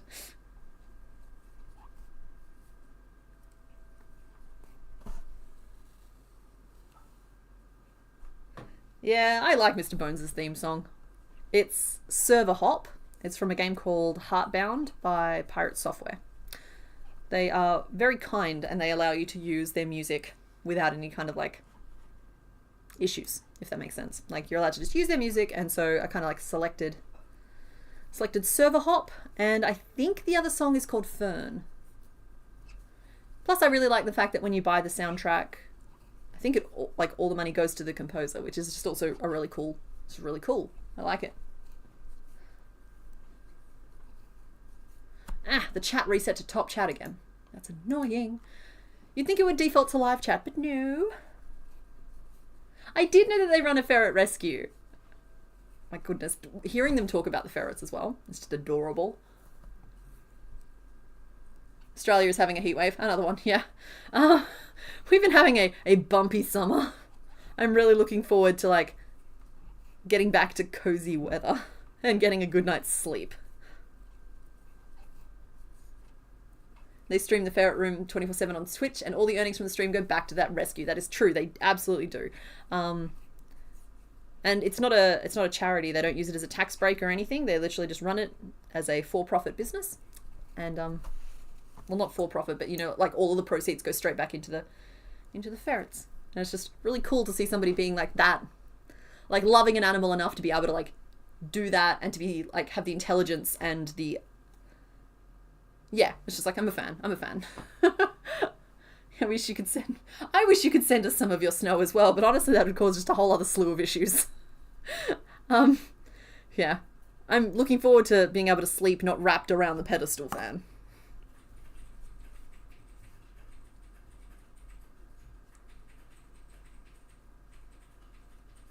You're loving the life-sized anglerfish? That one? Or this one?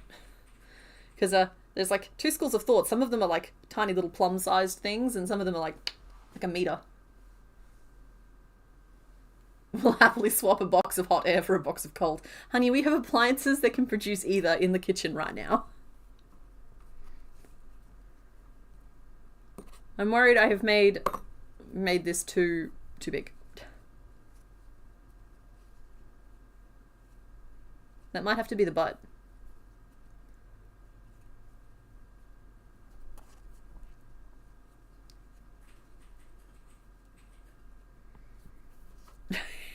It's a very round butt. But what? No, we can't. Surely no. That's too butt.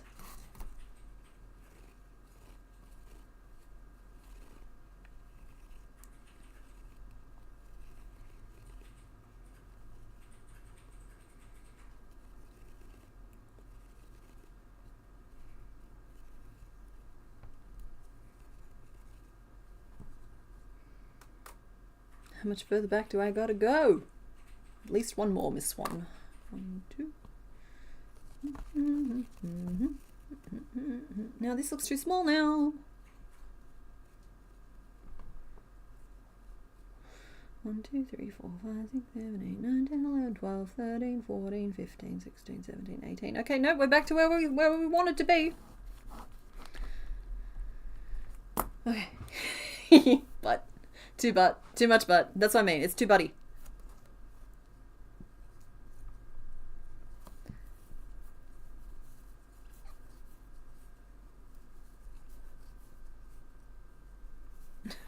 The hand-sized fish. Yeah. We have Little Miss Plum, who will be the pattern this week. Because I got swept up in something that apparently wasn't even trending.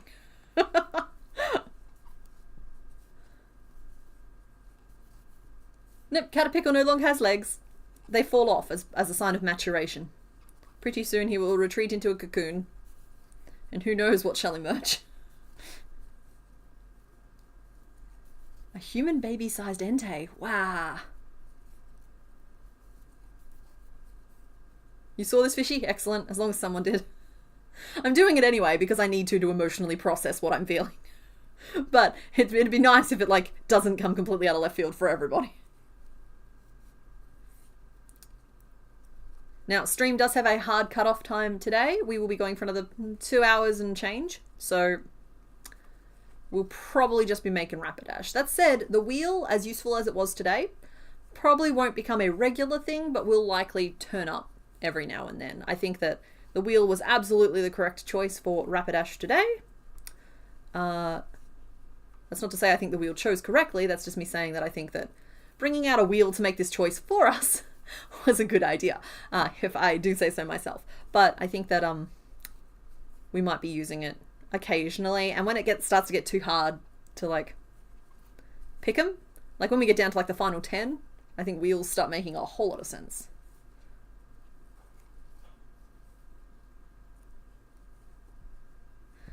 Canada has free refrigeration weather, complete with lots of crystallized water. Yeah, chuck the cheese in the backyard. Keep the milk in the gutter. Up till now, it's been warm and raining or bone-numbingly cold. Yeah, it has been, like, don't get me wrong, we just had a lovely couple of days of respite, where it only got to, like, mid-20s, and it was so good.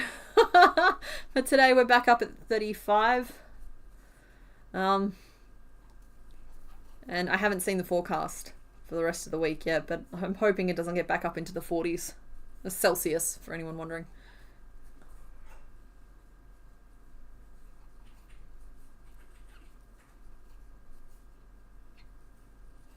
It's not that the content was sad, Loot. It was just that the content was so, like, wistful. It kind of captured the emotions of just this idea of this little fish making a very long journey to the surface to see the sun on its final day. It's just like, Ah yes, the great outdoor refrigerator. It's popular here in Michigan too. That's okay, we can cook an egg on our sidewalk. She had a dream, she did.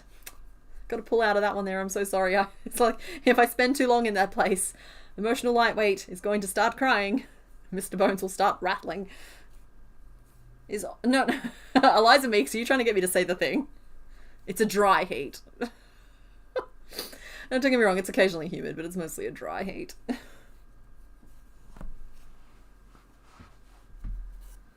But it makes it really hard to sleep properly, and then it makes it really hard to, like, be comfortable. And we don't like running the aircon too much either, so everything just becomes that little bit trickier, you know? I think we just continue on. I think I just keep doing endless rows of 18 single crochet until we've got tube.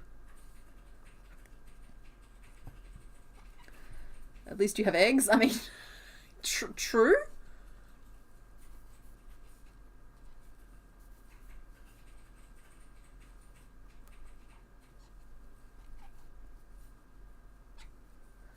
Yeah, I can't stand humidity. We had like a week of just like really high heat, really high humidity, and the humidity isn't necessarily normal here. We normally, like, we get high heats, but we don't necessarily get the sticky ones, and it's just like, you walk around like all day, just like, don't touch me. The air is touching me too much already. It's a nightmare when you like can't handle that. Lots of eggs up here. Not sure about the south of Ontario. Okay, it's like Egg Tracker 2025. Have an Aussie friend? Well, you have two. Hi. And over the years we've discovered that Australian climate and Texas climate are basically the exact same. Hey, that's interesting. Though I know that Texas is capable of getting blizzards. Where I am in Western Australia, I think that I've heard of snow maybe 2 times in my entire life, and even then it wasn't like snow. It was like snow attempted, an attempt was made. But snow found it was a no-go. No-go for snow. Eggs, thrice a day at least. Well, no, you need 4 dozen eggs every morning to help you get large. And then when you're grown, you need 5 dozen eggs, so you're roughly the size of a barge. Eggs. Humidity's the worst. But that said, dry air can be bad too. Humidity is way worse, but like, I've been known to run a humidifier to put moisture back into the air as well. I just want to like dob myself in there.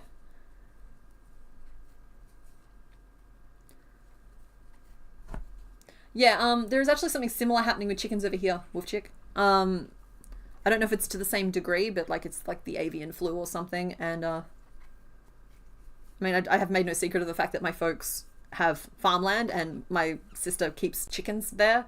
She couldn't get chicks to replace her chickens this year because like there was too much going on with like the scale farmers who just bought them all.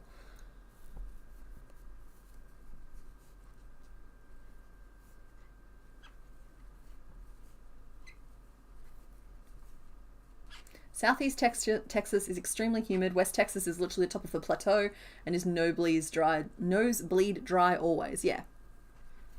What's the theme today? Nearus? Nereus? Nearus. I'm going to go with Nearus, unless corrected. Today is the 100th Pokemon, so we spun a wheel. I put every remaining Pokemon for Gen 1 onto the wheel. We could have spun Gyarados and I would have done it. Mewtwo, I would have done it. Any of them that came up, Jinx could have been number 100. But the wheel almost landed on number 58, which would have been Growlithe, and instead ticked over to number 78, which is Rapidash. So, yeah, so many eggs. That seems to be the way with keeping chickens. At one point, my little sister's basically pet flock grew to almost 50 birds because she can't help herself. If she sees a bird that needs to be rescued, she rescues it. It's not at that level anymore. I think she's down to 6, which is a good thing. But yeah, at that point, she was basically just distributing eggs all over town. Rapidash does finish off that evolution line. It does. Actually, I can flash the Pokédex up on screen real quick and we can see where it sits in terms of that. Don't get me wrong, I haven't... Missing from this is Lapras and Muck from last week, but you can kind of tell where they go-ish. At least Lapras you can tell. So this one here, you see our Sea Ponyta's there, right next to Slowpoke. It's about halfway down the screen. I can't even like point at it properly. It's about halfway down the screen. So that doesn't quite... Oh. We're getting really close to finishing off a line. If we made Nidorino, then we'd have a full line finished across the screen, which is pretty exciting. And we're pretty close to having a vertical line finished as well. Still a couple off though. I'm trying to see if we've got any. Oh no, no, that's still 3. That's still 2. Oh no, there we are. We do. We have one line that's nearly finished. If we made Raichu, we would have a full vertical line done as well. So, like, we're getting pretty close. We've got some pretty big blocks there. Yeah, she's on the left by Slowpoke, exactly.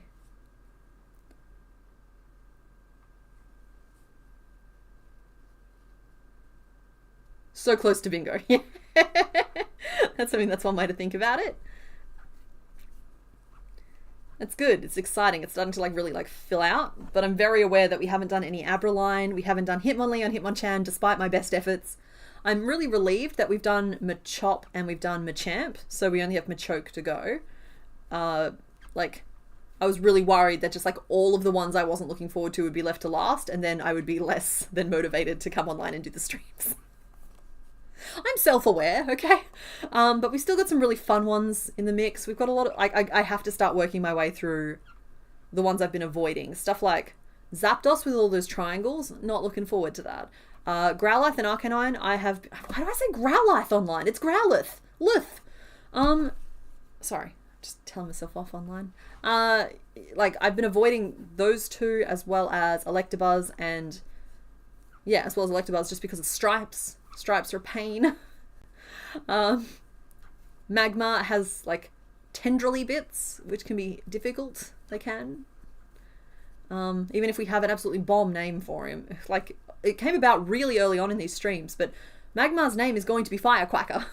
We've decided. It's going to be great.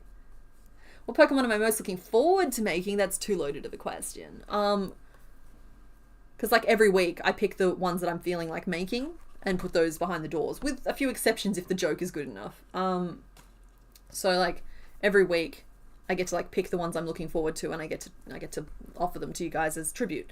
So I don't think I have any particular one that I'm looking forward to making. There's just been a few that I'm very consciously aware that I've been dodging a little bit. And like Gyarados is unfortunately built up in my brain to a point where like I'm now too scared to make it.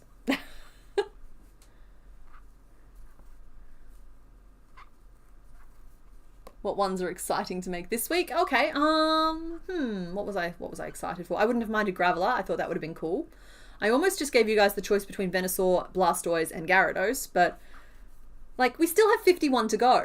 Like, and yeah, so I didn't want to like go too big, if that makes sense. So I wouldn't have minded those ones. I've been looking forward to making Onyx for a really long time, but he never gets picked because his color is grey.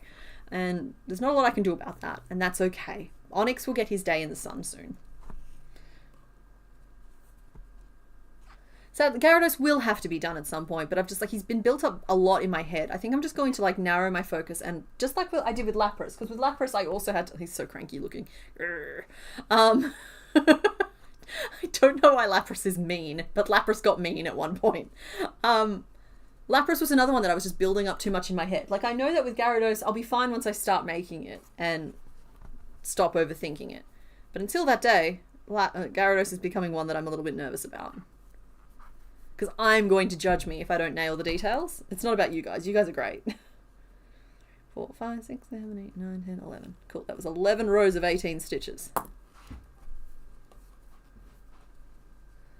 Yeah, things like inverse colors, sticking Pokemon in blenders, spinning wheels.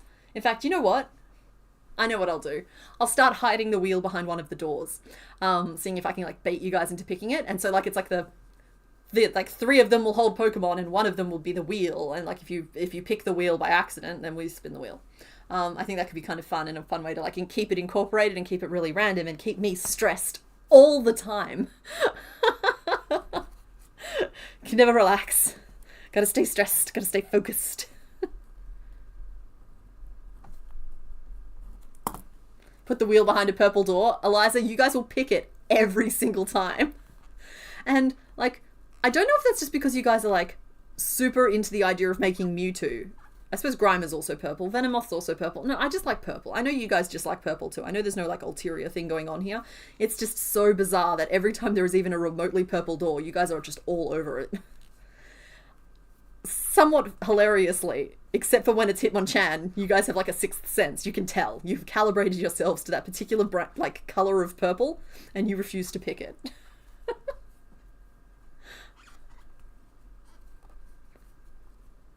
If the wheel is purple, we will always pick it. Yeah, that's what I mean. That said, if I only hide one wheel, it means only one of them will be able to be a wheel. But the problem with the wheel is that the wheel could dump a Blastoise in on us, and it kind of just makes it the Blastoise stream, you know what I mean? So we're just going to stuff our peanut. I've gone through a lot of stuffing this week. There we go. Then we need an oops, all wheels. Well, for the wheel, I can actually set the colours of each individual stripe to be a colour of the Pokemon it is. It's just that was a lot of work. And that time was better spent doing other things. And, like, the stream colour was purple, so all I did was I set the logo in the middle of the wheel. Sorry, I'll just show the wheel for anyone who's curious as to what we're talking about.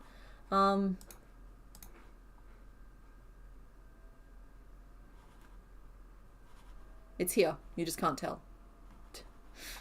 There it is. And then it was just like, hey, do you want to use the colours from this logo? And I was like, yes. And so it set all of the other colours for me. So yeah, we might be doing sneaky wheels behind doors at some point. Particularly if I can't find like a 5th thing that fits the joke that we're doing. Because, you know, I'm a big fan of the really silly themes. And we still have a couple of really good ones planned. It's just this 100 kind of threw a little bit of a spanner into the works, because I understand that it's 100 Gen 1 Pokemon, which is like a milestone, it is, but also I also track the overall number, and the fact that it's 168th overall, that's nothing. That's not a milestone. That's just another step in the road. So we're not, by the time we reach the end of Gen 1, we will have hit 200 Pokemon overall. So You can do that math. We've got a few like big milestones coming. All purple doors would cause total chaos. Actually, all it does is it ends up splitting the vote and we end up having to do multiple votes. Because I've done similar things to that before, where I like deliberately pick appealing colours and it becomes really hard for you all to pick. I actually particularly love the element of chaos that's sprinkled in by the people who are just voting for the colour that they like and they're not really sure what the Pokemon is. And then you've got people voting because they know, or they think they know, who the Pokemon behind the door is and they really want that one. Like at this point, I think I could pretty easily do an all yellow. Electabuzz, Zapdos, Abracadabra, Alakazam. I think we've still got Hypno running around. Don't know who let that guy free. Raichu is orangey, but you know what I mean. Like a lot of yellow. We have a lot of yellow options still out there. Okay. Peanut. And I think that's going to be the front because I think I might be able to cover that with the chest, but it's hard to say. I've made her very barrel-chested by accident, but some ponies are built strong. You know, they're built different. Just lock the leggies in. And the good news for you guys is that the fire might happen entirely off stream.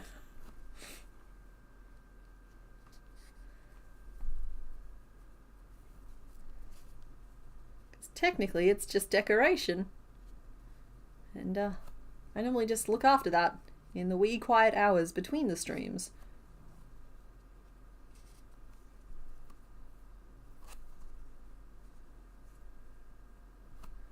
Because like if it gets to that, like, no,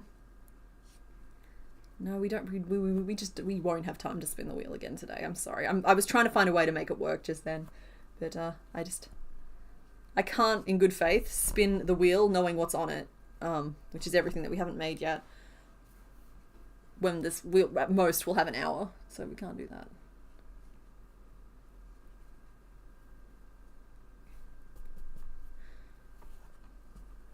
Caterpickle's miffed. Yeah. The legs, by the way, will absolutely hold up this little body. So now we just need to do head and neck. I've drawn here. I want to try and incorporate the horn. I think I'm going to start at the tip of the nose, like here, and we're going to work backwards like this. Increase up a little bit to broaden the head, and at that point add a horn. The ears will be a separate piece. And I'll do them the same way I did Ponyta's ears, which is just like using a little magic ring with a picot involved. It works. Where is the stitch marker? Present and accounted for. How is the fire unicorn smaller than Caterpillar? Look, okay, Caterpillar has a set of rules all on its own. You just go by the colours? Yeah, but that's what I mean. I think that adds a lot of fun to it because it means you can't... There isn't just like a group of people being like, oh, we only have one purple one left. Let's pick that one there, or let's not pick that one there. Instead, you've got people who are like, oh, hey, I like purple. Let's pick that one. Meanwhile, everyone's just like, no, the yellow one. The yellow one is the one you want. If Caterpillar had hair, what colour would it be? Yellow, orange, or aqua? It'd be orange, and it'd be in little tufts. Like, he'd be like a little fire spitter. I could spin the wheel for next stream. I could. I'm also happy to spin the wheel at the end of stream if you guys just want to see what would have come up next. I think that could be a bit of fun. But I'm not considering it legally binding.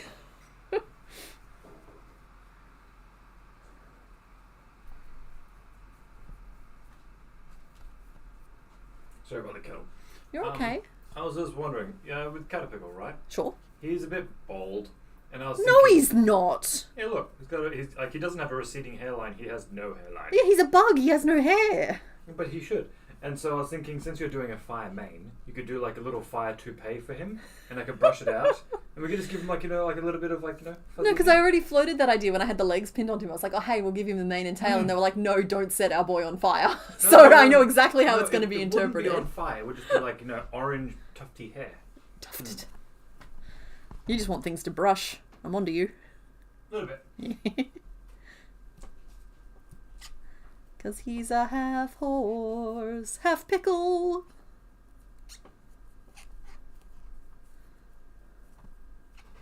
Catwiggle.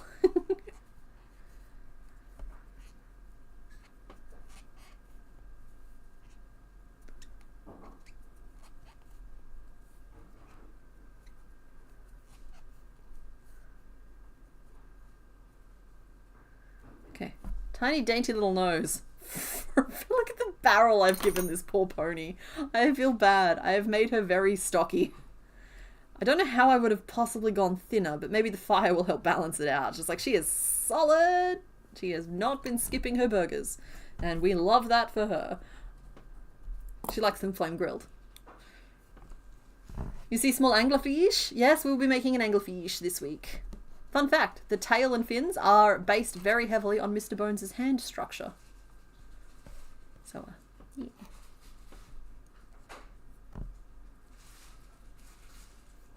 Thank you. I'm glad you like her. Sometimes you see a colour and pick the best colour. Other times I do try to figure out which door is which using the colour and the Pokemon theme is cute. Yeah, that's the fun of the game. You can play it however you like. You can also just roll a dice every week and vote for whatever number you like. You're loyal to picking the boring colour, even if my new favourite colour was present. Thankfully, mint green is not popular on Pokemon, so the choice is never difficult. Yeah, I don't think there are any mint green ones. But don't think I'm not going to make it my mission to try and seek one out to set a little trap next week. But, I mean, the concept of the door means that I'm no longer bound to colours that exist on Pokemon. Who knows what I will do.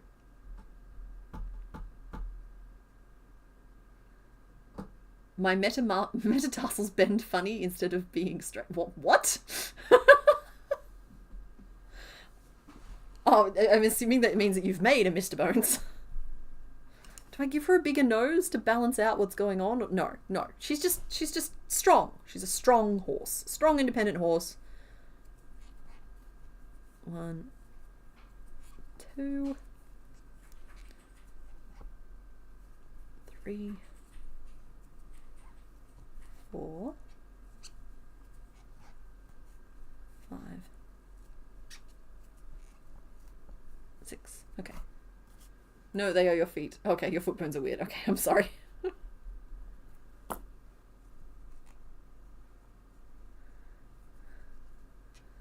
I don't know what to say to that in response, Nibbledrake. I am sorry.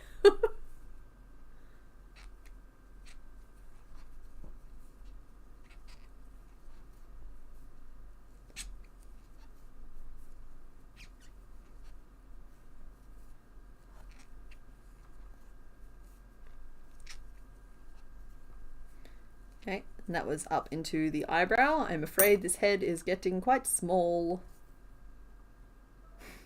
Just a tiny little head. If I make the neck long enough, because she is supposed to have a long neck, I think if I keep the neck... Jesus, I nearly whinnied. Oh,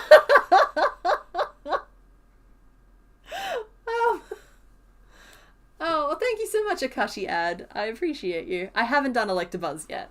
But I mean, he has to be coming up soon, right? It's too small, right? I'm not crazy.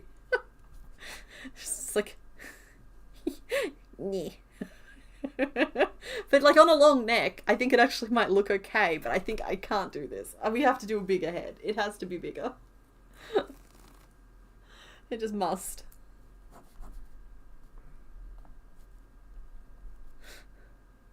And if I look at the sprite, her nose is bigger than her feet, so that justifies that decision.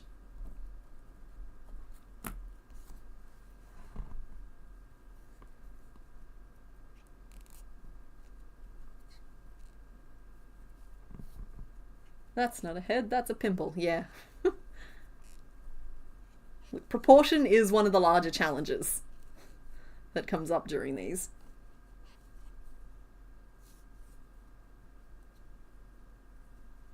I'm partial to a nice sage green. Like, for a while there, millennials were being mocked for liking a certain shade of pink. I never got on board with the pink, but there's like this very nice, like, pale, muted green pastel thing that's out there that I find very soothing. However, unfortunately, Etsy has decided it's the colour of the year and given it an absolutely toxic name. They refer to it as lime cream. And that makes me want to hate the colour. Makes me want to hate the colour a lot.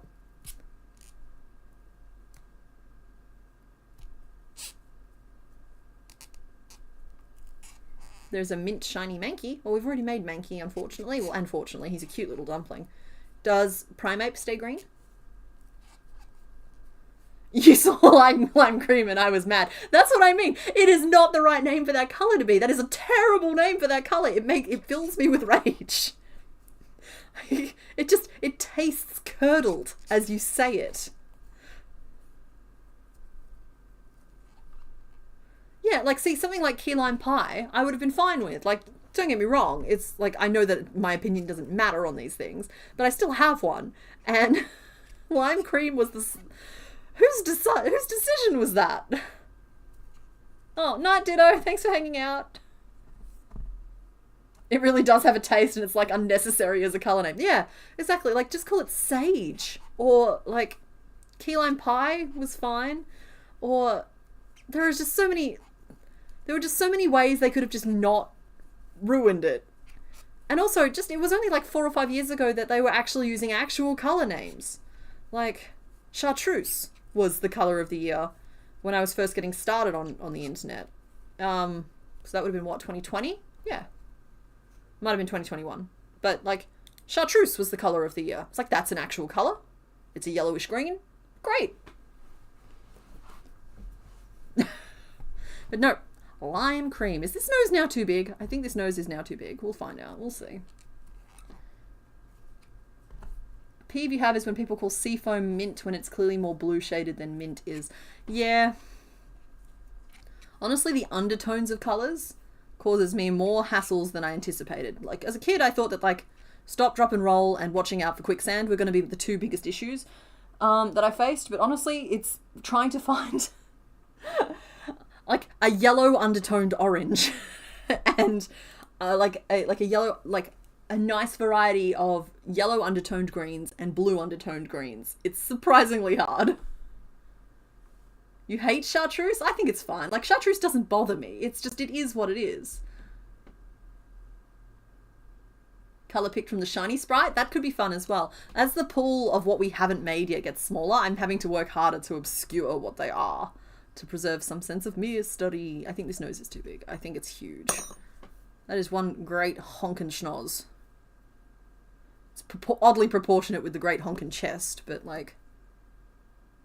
She's going to look like an actual alpaca if I do that to her. Dang it. Lime cream, the beigiest of all limes. Yeah, sorry, that was just that's a spoiler. This week we're making an anglerfish pattern. She is Mistress Plum. She's going to be purple in real life. I just have a whole lot of... Forgive me after the whole conversation just then about, like, seafoam and what. I just have a bunch of that colour, which I think is called seafoam. I'm not saying that's the correct colour. I'm just saying that that's what that colour is called.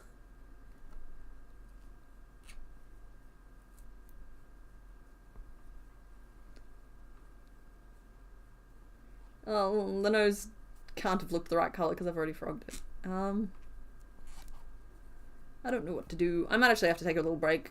I know we just broke not that long ago, but that was because the stream broke and I was busy fixing things.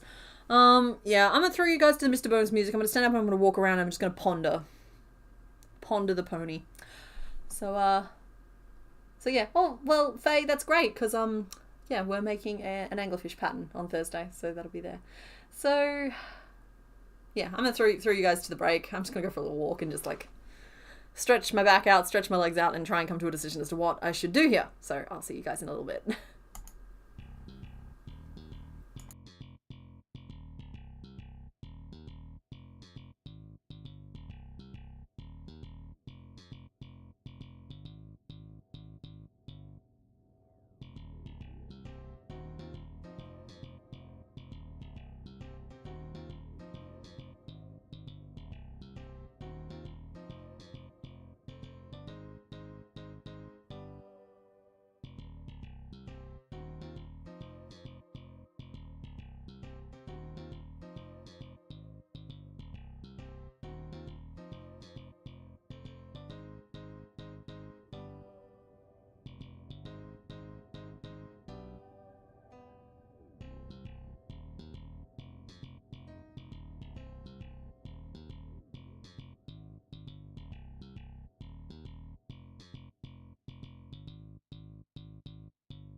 Sorry, I didn't mean to overlap that one just then. Chonk.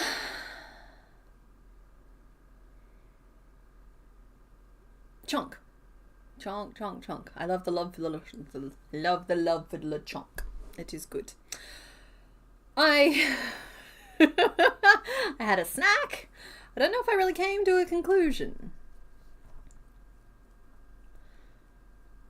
So 6 was too small. I think 9 was too big. So we're going to try 8. We're going to try 8. And I've already decided we're going to proceed with 8, regardless of how it feels. The die is cast, as it were. So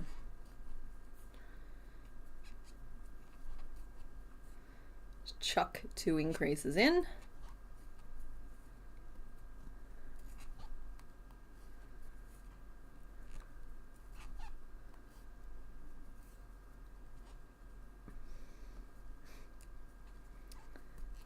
And just like one on either side, keep it nice and even. And that is what the nose is going to look like. Even if it looks silly, it'll be our silly pony. So that's 8. And we're going to do 8 single crochet, and we're going to do 2 of them. He's got that Stantler body. Yeah, he does. That's okay though. If we're going to name him something like Briquette, we had to have him live up to the name, you know?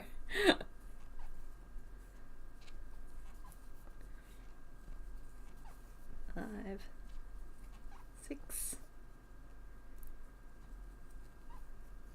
7, 8. Why do I need a reminder? Oh, I didn't fix the music. Hold on 1 second. Okay, we're not going anywhere. I'm going to stay here. I'm going to keep talking so that you can hear me. And boom. There we go. Sorry, I turned it down so I could talk over it before. I'm sorry for interrupting your listening experience. All fixed.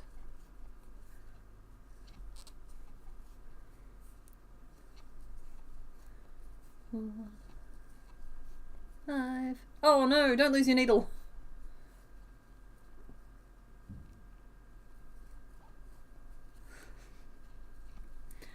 Well, okay, so I don't know about rain frogs. Those are little round furious frogs. But this year I would really like to make something called a beelzebufo. It's a prehistoric frog that used to feed on dinosaurs, like little ones, but still. And I'm pretty sure beelzebufo literally means demon frog. But like, yeah, I don't want to make a big old frog boy. Yeah, so that's something I'd like to do this year. But I also have like, oh guys, I have too many plans and not enough time. Just how the mind be.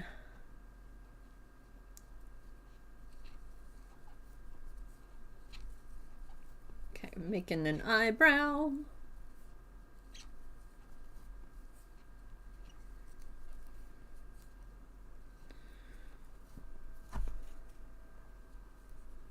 Go, slope that forehead up.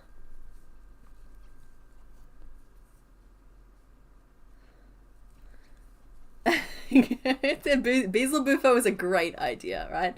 Oh, night, Neville Drake. Thanks for hanging out.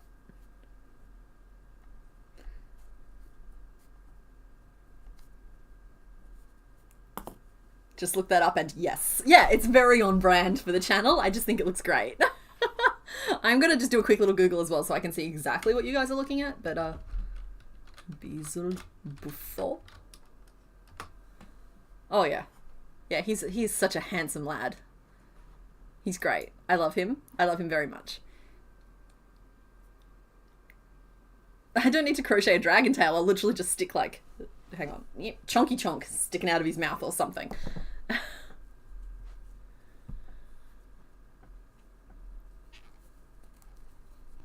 Yeah, very pointy eyes. That's because he has opinions. He has like the eyebrow ridges of, what's his face from Farscape?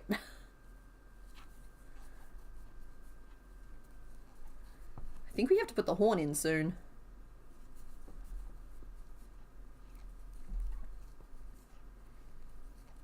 Six, 7, 8, 9, 10.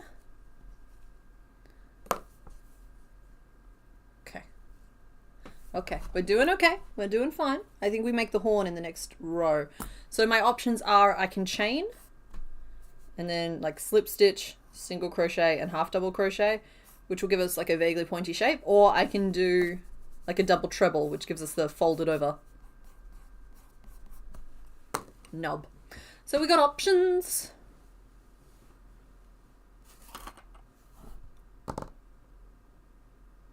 Can you imagine a Beezle Bufo like beanie so it just looks like he's trying to chomp down on your head? Let's see. From memory, the name list was Hestia, Charcolt, Briquette, and Centurion. Mr. Bones might be able to just say yes or no if I got those correct. Did I nail it? Did I get him? He can't hear me because he's got headphones in, which is funny. Well, I can't hear you because I'm switching from phone to computer again. That's what what did I miss? I literally just said he can't hear me because he's got headphones in, and you were like, I can't hear you because I'm switching from phone. They asked for the name list and I recited them from memory, and I wasn't That's why I was switching. That's okay. If I recite them, you can tell me if I got them right. Hestia, Charcolt, Yes. Briquette, and Centurion. Yes. Nailed it. I like Briquette because it sounds like Bridget. I like Charcolt Charcolt is clever. because I think a lot of our puns run feminine, and I think it's fun to have a pun that runs masculine. It is good. It's good. It's a good pun. It is a good masculine pun. But it's also just Bridget. Briquette. But she just looks like a Bridget. Does she? Bridget.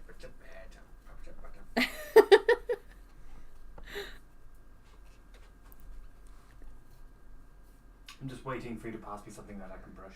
Oh, okay. I will. No. It's okay. It's in your own time. I'm fine. It's okay. We're not there yet. No, it's fine.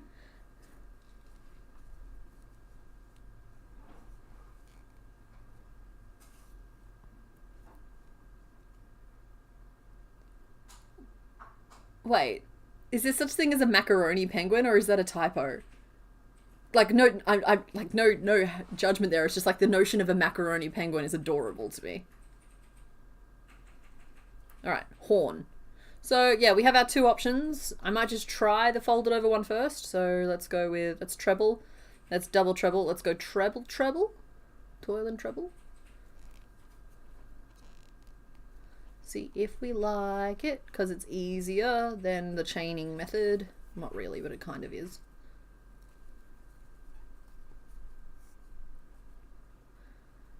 Okay, so yeah, I do think that gets the point across, but it always, like, sometimes bothers me that it can, you know what I mean? It makes a loop. The macaroni penguin is real? They have yellow feathered tufts above their eyes. Oh, I know this is rock hoppers.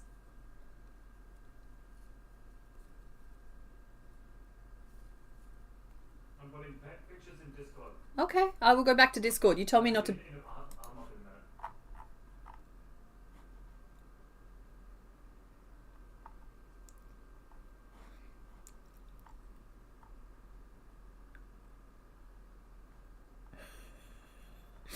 minute. Sorry, I just arrived in Discord, and all I'm looking at is palace cats and Horrick.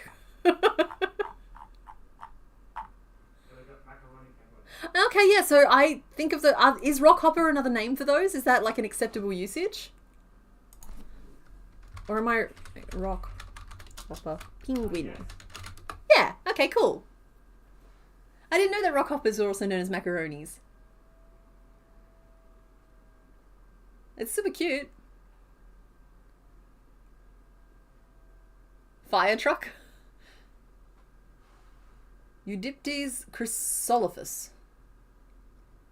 They are a carnivorous penguin. Well, I suppose most of them would be carnivorous, I would assume, just because like fish and that sort of thing would be what they have access to. Okay, I did not like I think I used a treble technically. I did not like the look of it. We are going to try the chaining. So, how many stitches did I do and why did I do them? Okay, I stitched up to the halfway point. So 1, 2, 3, 4, 5. I did 5 single crochet. And now we are going to chain some. 1, 2, 3, and then 4. I think that's tall enough. Won't chain no more. And then we'll do a little slip stitch and we'll stop singing songs.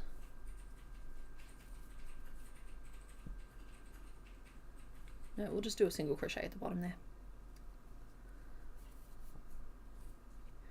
And then we would just like keep... Okay, yeah, no, that's better. That's better. 1, 2, 3, 4, and 5. Nidoqueen has been named. Nidoqueen is Queen Da'ata, as in D, all of the above. I don't remember what all of the above was, but we named her Queen Da'ata. 4 and turn, and slip stitch, and 2 single crochet, and then 5 single crochet back to the start. Honey, did you mean Episcopalian, or did you mean like pescatarian? I'm pretty sure you didn't mean Episcopalian penguins.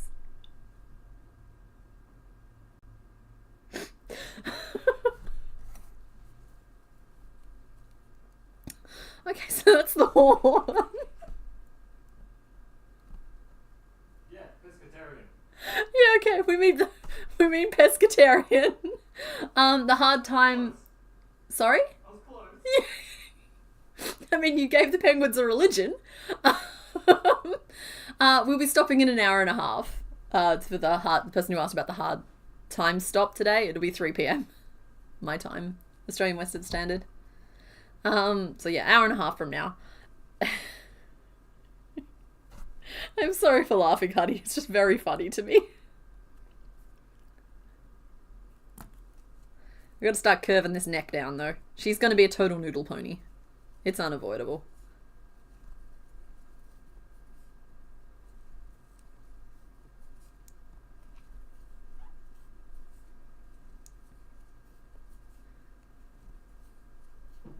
Okay, so there we go. Already starting to curve, which means I need to close off the back of this head a little bit more.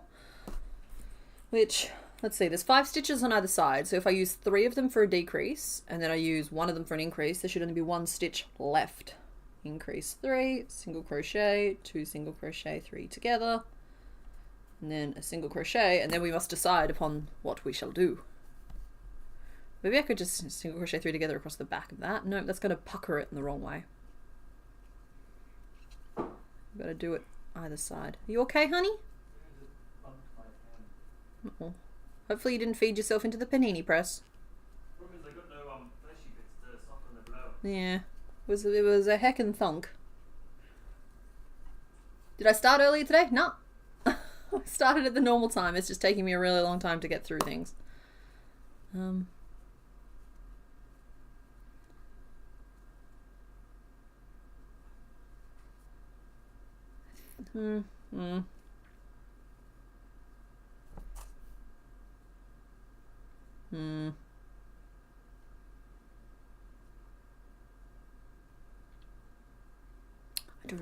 don't know how I feel about it.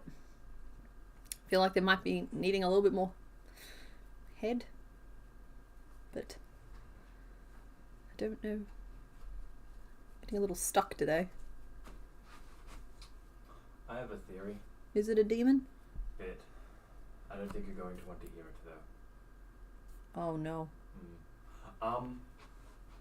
I think that the body nugget is too big. That's fine. The body's the easiest bit to change. And I think the reason why is because like with the legs, right? You can have like if the legs are too big, it looks fine, and if the body's too big, it looks fine, sort of thing. But the legs are too small and the body's too big.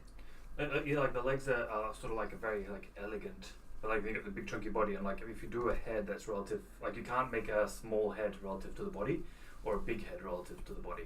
Like the body and the head are very dependent on size, and so like if you try to make the head to scale with the legs, the head's going to be too big. That's okay. I've already come to a similar conclusion, and I just want to finish the head and see how it ends up, and then like the other pieces are easier to make to scale. That's kind of what I meant when I warned people today might be a little chaotic as we jump around a little bit, because like the body is likely to need to be remade, but that's also fine. Also, if at some point you gave me like an orange toupee where I could spike out the hair, then I could put like the toupee on the hognose snake, or I could put it on different things like here and there. I could just plonk the toupee around. Yeah, Mr. Bones could have some hair. I mean, he could, yeah. Mr. Bones, for anyone wondering, is currently right there, having a fun time. An innie horn sounds painful.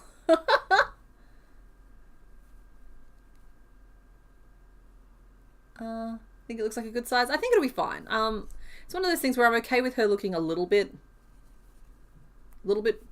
chonky, but I'm also perfectly happy to remake the body. It's just like we're just gonna see how we feel about it. I think the flames are gonna devour a lot of anything they touch, as is the nature of fire. Oh dang, I'm gonna have to go up there, aren't I? Yep, here we go.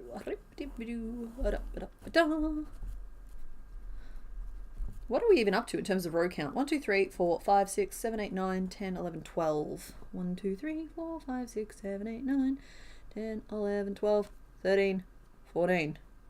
Oh no, that's fine. It's because it's fine. That's fine. I know what's happened there. It's because I've started the next row, which is funnily enough added 2 stitches. So that's fine. It's fine. If I say it enough, it'll be fine. 1, 2, 3, 4, 5, 6, 7, 8, 9, 10, 11, 12. So okay, we have 12 stitches to work with. I've already done an increase 3 in the first one. I think we keep closing off the back of the head, or do we add a little width? I think we might even add a little width. So why wouldn't we? 1, 2, 3.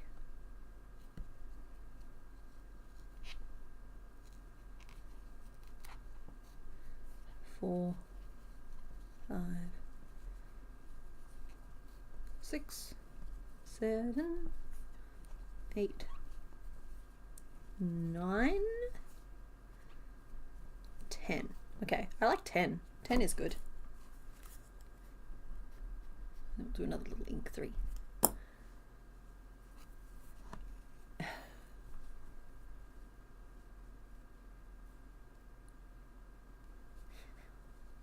Isn't an innie horn just a stabbing?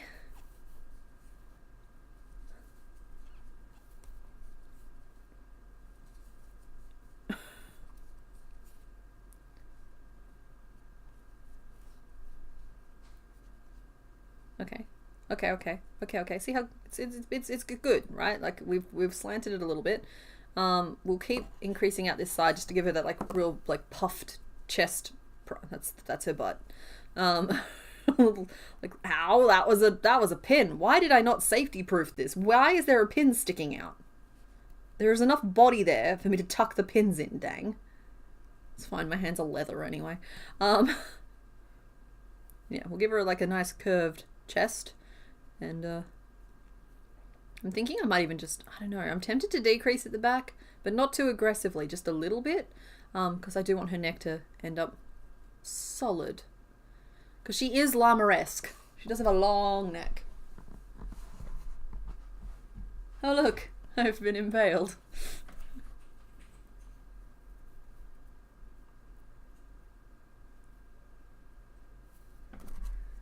Okay, and here we go. We're gonna do it. We're gonna do it, it's gonna be fine. 1, 2, and 3. Then we'll stitch all the way up to the back. 1, 2, 3, and 4, and 5. And like I said, we're not doing anything fancy at the back here. We're just going to do a regular little decrease. We're going to write it down as well. That's also part of the job description. Wait, that doesn't... That wasn't enough stitches. Oh, dang it. I have an itch inside my face that cannot be scratched. 1, 2, 3, 4, 5. And the decrease. And then we'll do an increase 3 there. And 1, 2, 3, 4, 5. Oh, and then there's room for another decrease. Maybe we do 2 decreases. Yes. Sorry, I almost went full Skeksis on you then. I'm just like, Just thinking about it. I'm just thinking about it. 2, 5 single crochet and another increase 3. Kind of ditched crochet because you want. Where am I from? Well, I currently live in Perth, Western Australia, and I'm from an area around here. So 1, 2, 3, 4, and 5. Here we go.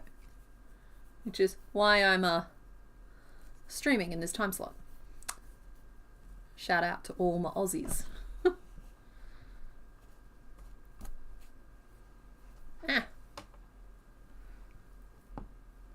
Yarn. It's yarn going everywhere. Perth. I am from an area. That's true, I am from an area. Oh, it's just like, you know, I'm not from Perth, I've just been here a while, but I'm also not from super far away from Perth either. I am country folk, I'm just currently misplaced. And the distinction matters to me.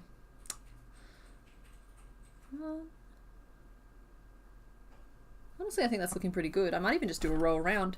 Let's see, 1, 2, 3, 4, 5, 6, 16, 17, 18. Hey, 18 stitches! Go team!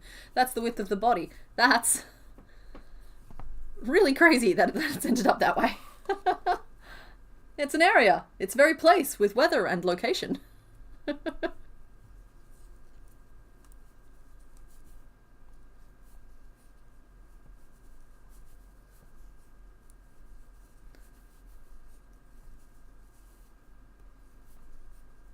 Fun fact, Perth was recently an answer in the New York Times mini crossword, and I got it right because you knew I lived here.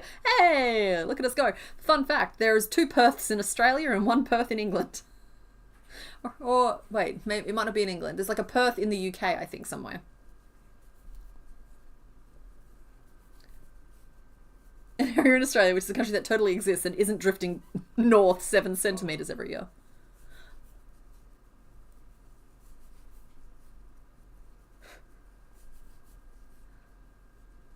Yeah, what we also known as Perthlings.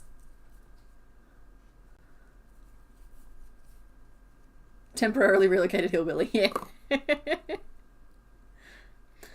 Sadly, my relocation has started to feel a little bit more permanent of late, but we're working on it. I got up recently and I was just like, oh, hang on. I've been in Perth almost as long as I was not in Perth. At a certain point, I don't know if I can claim country folk anymore. So, I'm just thinking about that. That's a thought that we now have to have. Yay, that. That math isn't mathing. Why am I like this? 17, it's fine. Ah yes, Australia, the country where not everything can kill you, but it doesn't mean that they don't try, aka Limbo, aka the Devil's Playground, aka a place made up by NASA, and all Aussies are actors. Yeah, as I said, we're actually drifting north 7 centimeters a year. That's my new favourite fact. We are the fastest moving continent. I'm transitioning between feral and tamed. Well, not tamed, maybe domesticated. I know where the food is.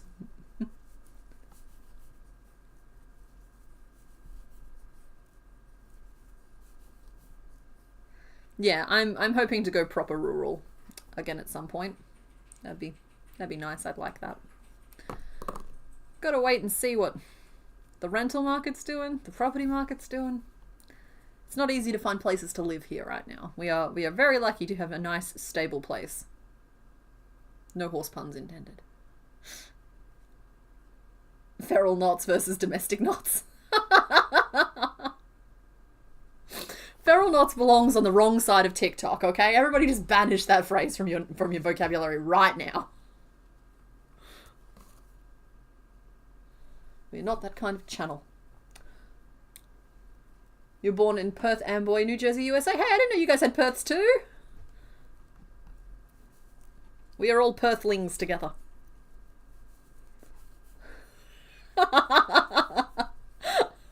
Sorry, it's just Loot realizing. That's very funny to me. Rural with an internet connection good enough for streaming. Yeah, that's the hassle. Now, there's plenty of like towns/cities that are options now, where at the time I moved to Perth, it was just all dial-up and satellite and just not good. Ideally, where I would like to live, it's not an option, but like there are nearby towns where it's slightly more of an option. Crochet 3 together. Sorry, I'm just trying really hard to remember to write down what I'm doing.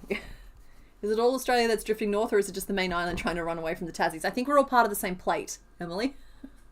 So I think the whole thing is moving. They didn't measure it once for a little while, and they had to adjust everything by 1.8 meters. That was only back in like 2020 or 2021. Like we are moving, we are booking it.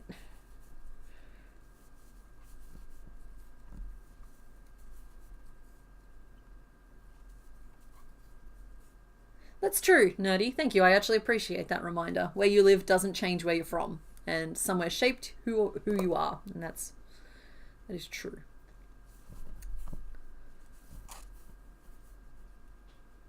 Okay, we're getting pretty close to having an appropriately horse-shaped item. I'm not quite ready yet to call it in, but we'll do one more row. I am closing off at the back. I said I wasn't going to, and then I changed my mind. Creator's prerogative. Is it all oh, I already had talked about that one, sorry.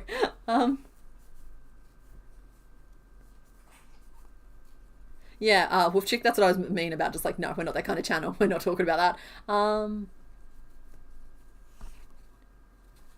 think New Zealand is moving east also. New Zealand has been declared like the above water portion of a previously unknown like subcontinent or something. Like they've just recently realized a bunch of stuff about like a continent-sized landmass that's under the water underneath New Zealand. It's just New Zealand is the bit that we can see. Rural is a word I have trouble with. I'm so sorry. You're in rural Victoria and you got Starlink and the net's like NBN speeds but can still get high ping when gaming. Yeah. It's like streaming is demanding. My brother lives very rural, ideally where I would like to be, but isn't really an option. And he is all satellite as well, and they make it work, but I'm very, very used to just like fiber to the premises now.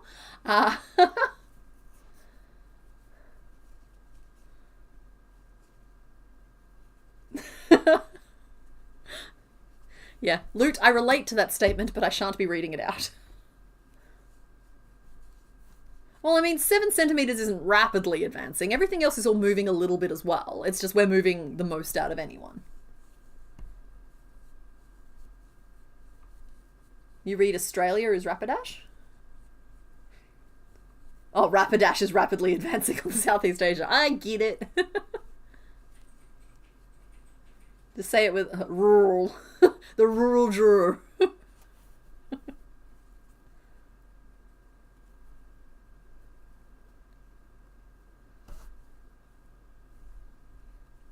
Why, hello, yes, I am a dorky pony.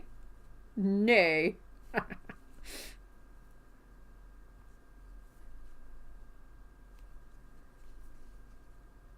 Dang it, the body needs to come down a size. It just does.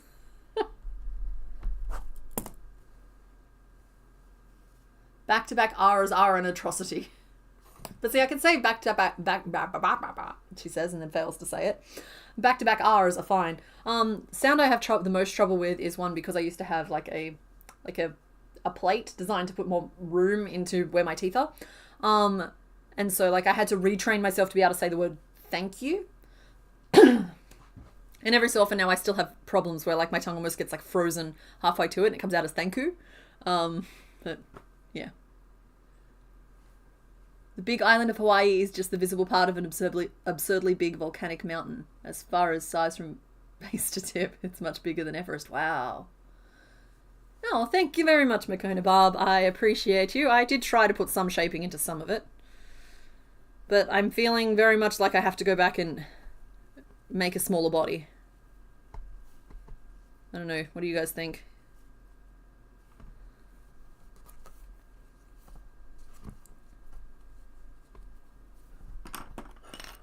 All you see is Charlie. He'll show us the way. The way to Candy Mountain. You think the size actually works? I don't know. Maybe I just don't make any changes until after I add fire and we see if we like it.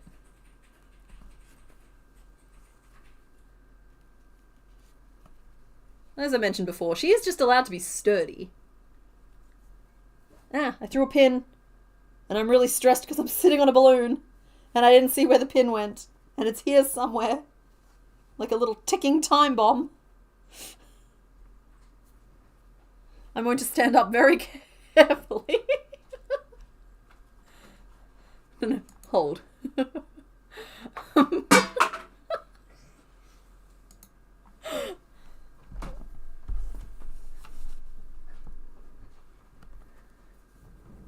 There it is. Okay, we found the pin.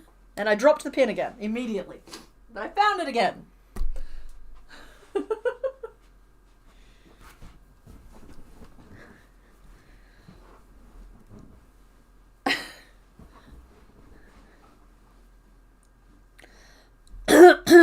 Excuse me, sorry about that, guys.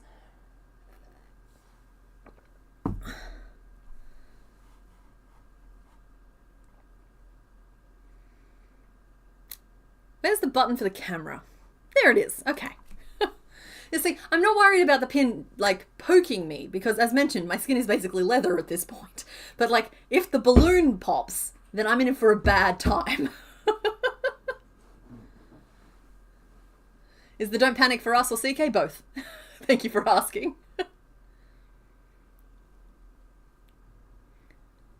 If you name it Charcoal, you could call it Charlie for short. Sorry, I'm focusing. I'm going to leave the body as is for now. I think that the fire will help us come to a decision pretty quickly there.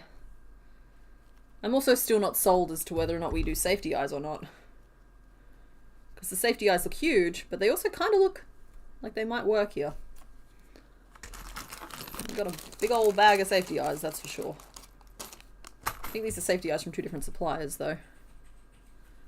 I will swap them so they are two from the same.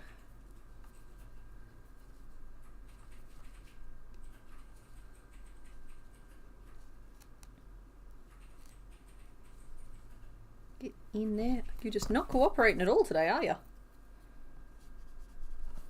Testy pony.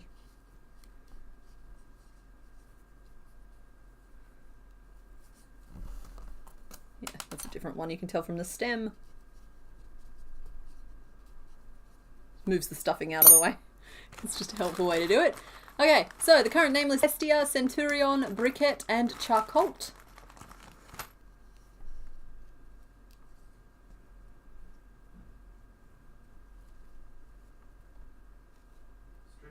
Neat. Dropped to 0 again.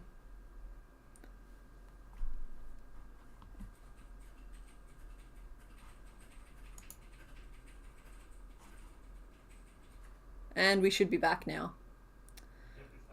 Okay. I'm probably just gonna call it. I don't want to keep going if it's gonna keep dropping out. Yeah.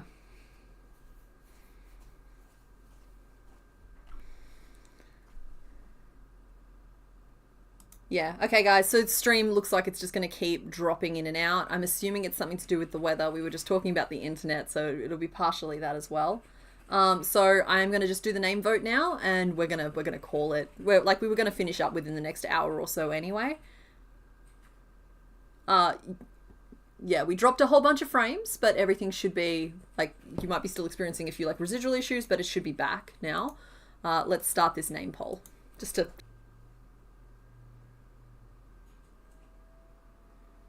Sorry guys, we're dropping in and out now. I'm just trying to limp us across this finish line, and then we'll end it for soon. End it for sure. So thank you for coming to our 100 Pokemon stream. Get your votes in real quick for a name. I'm going to pop the wheel up on screen and we're going to spin it real quick while you vote for the name, because I promised we'd do an extra spin just to see who would have been next, because I think that's kind of a fun activity and we don't have a reveal to do anyway. Okay, let's hide that, and let's see who we would have made. This isn't binding for next time. We would have been making number 91. And number 91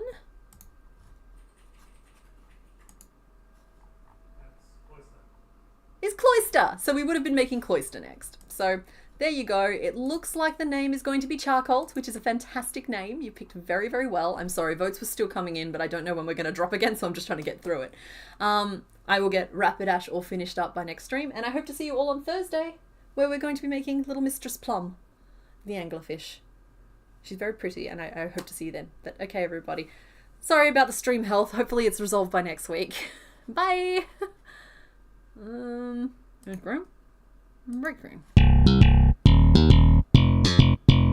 Happy time zone!